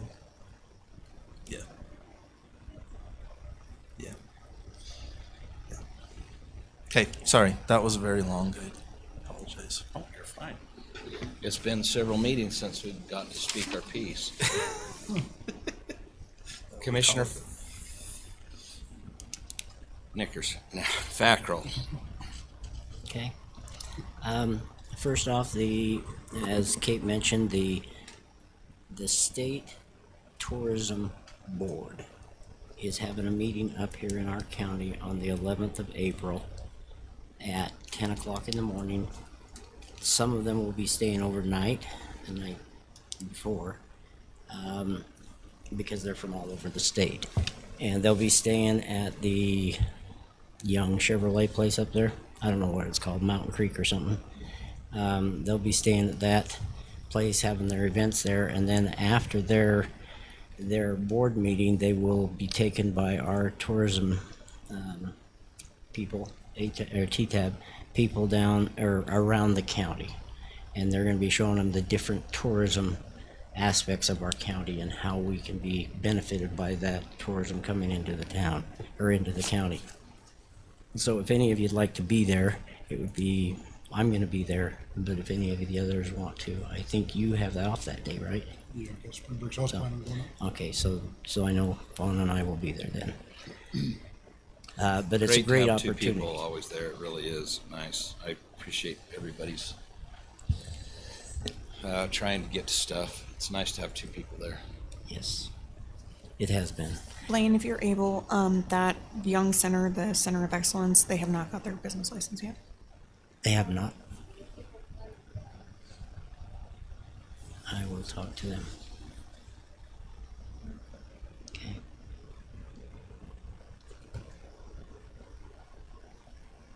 Okay.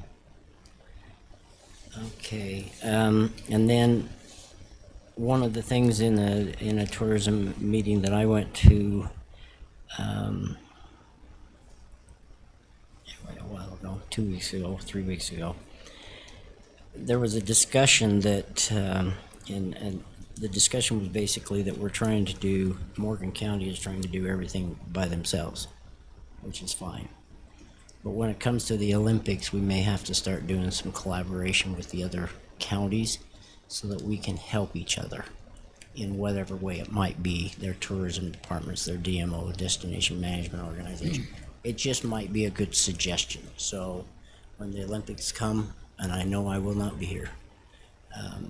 I would like us to, I hope somebody will pick up the ball and do that and work with the other counties in those, whether it be we have a trail down through the canyon, which is still one of my goals, to work with them for that, and maybe it might be lodging, and maybe getting people up here to visit and, tell them, some kind of promotions. And that might be something we might want to look at in the future. Also to let everybody know that the not East Canyon, but the state parks, at Lost Creek, they're expecting to have that campground completed, or was it just, I think it's completed this year. Complete this year, but opened. Open. They're gonna have it open. Open for this year, for maybe the season, which is the one just below the dam. I think it was, right? Wasn't that the one? It's kind of like just there's a bathroom and some dispersed. It's just small right Yeah, there. Yeah, there's about it's 30 buried in sagebrush. camping spots or It's like camping 10 areas. spots type thing. Yeah. So anyway, that is happening this year. And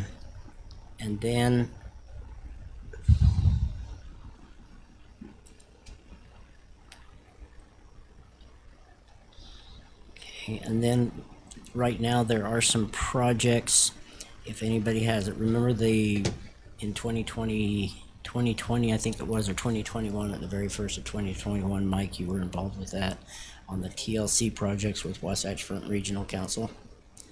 And they are, if there's any projects that we want to have, that we can ask, we can go to them for planning, for helping us with whatever we may have to do, and it's only a 16.7% match, which is pretty good.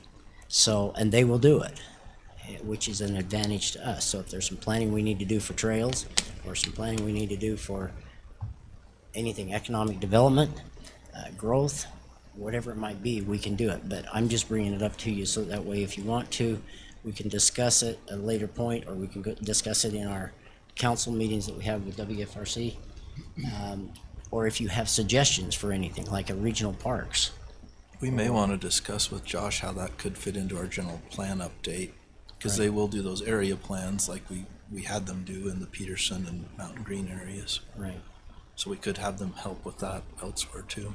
Yeah. So that's something I'd like all of you to start thinking of. Maybe we can bring it up in the next meeting, because I don't exactly remember when the time frame was for that, but it's open right now for us to request. And that's about it for now. Other than Vaughn, I need to talk to you afterward. We just have another appointment we need to go to. Oh, okay. Okay, that's it. Tell me when, I'll try to get there. That's what I've tried to schedule it for. When you can be there. It's to do with East Canyon State property.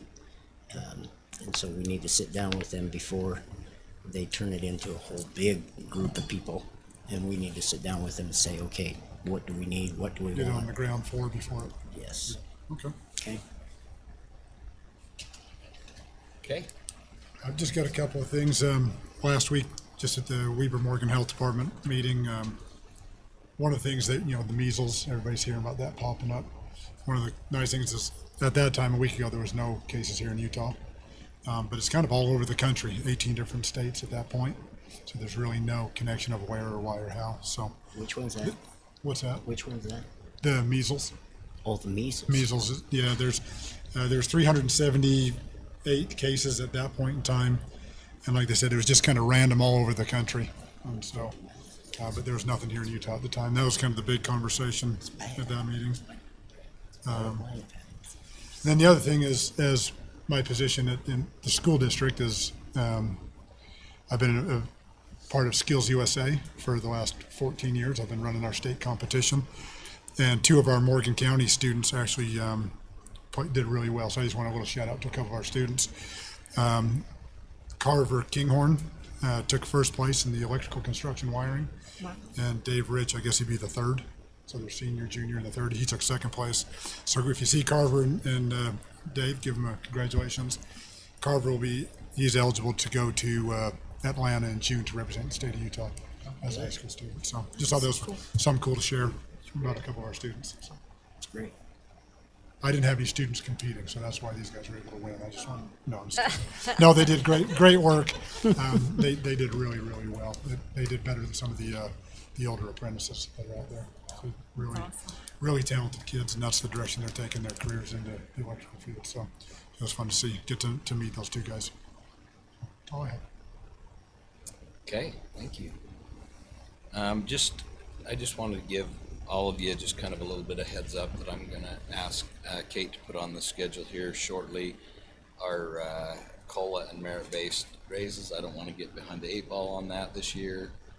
I want that to be done and figured out, so we know we kind of stepped in it last year, and we don't want to do that again. And we just need to think that through really critically and make it fair and fun to and at the same time not have to give huge increases every year and get ourselves in trouble. So I loved what Carrie said, Kate, and I'd love to put together something nice for our legislators and send it to them, that we could all write our own little thanks on it or something, that we could send them an appreciation. You have commission letterhead. I do think that goes a long way. What are you thinking? So when we had them here last year on site visits, like we did a little gift basket of all of our local stuff, like the pancake syrup and the honey, and is that kind of what you're thinking? Oh, that'd be great. Okay. Yeah, that'd be great. What do we got, 5 of them? Ann, Stewart. 5 of them. And it looks like we've got Sawyer from West Haven. Yeah. I sent an email to him tonight so that he had all your contact info and you had his. So.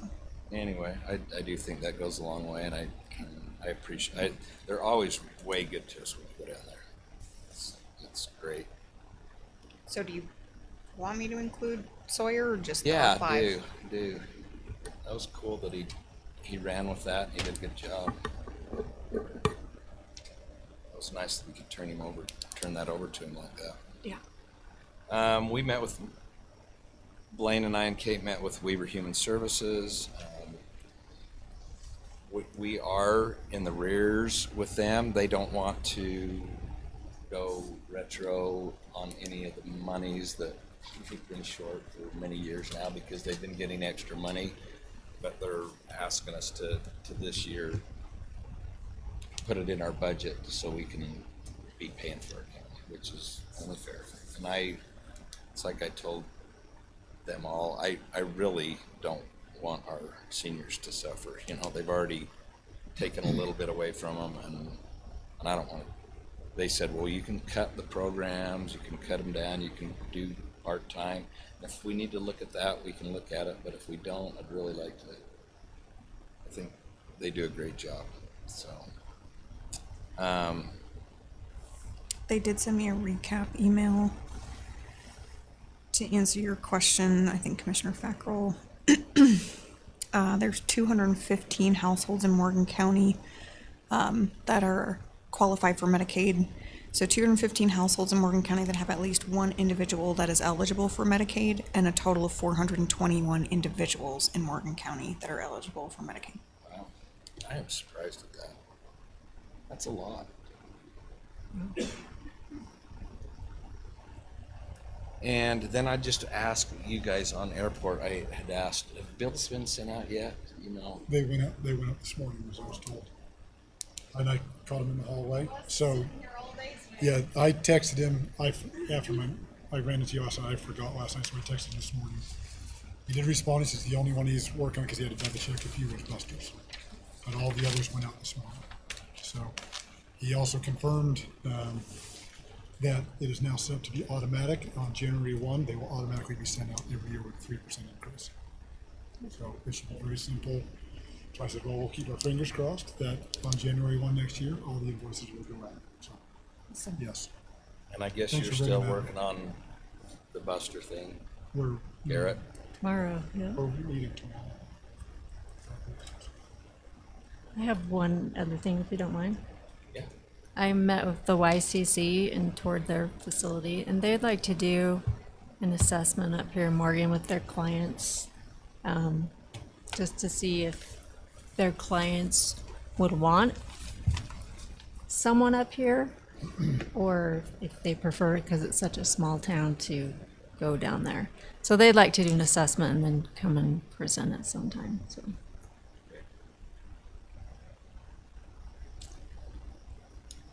From what Weaver says, they put a facility up here and everybody kept going down there. But they still will, by appointment, come up here and meet with people. Is that the assessment that they do through the school? No, that's Sharp survey. That we're Okay, talking about? yeah, that's what I No, was. this is for This is- domestic okay. abuse clients. And that's Like one, someone's gonna know your car if you show up here. Yeah, yeah, in a small town, it's a little harder to. and maybe another thing with that meeting that we went to, with human resources, or human services, is a lot of people may go down there and they don't realize they can come here.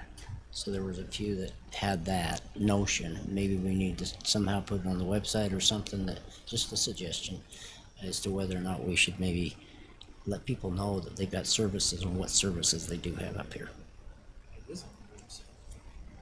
I think it is too. And I think Amanda was doing things like that too. We've lost all three of our people there. Kate, Dickman, Amanda, and I can't remember the third. I can't remember her either. So, they don't have any yet. They just, is there?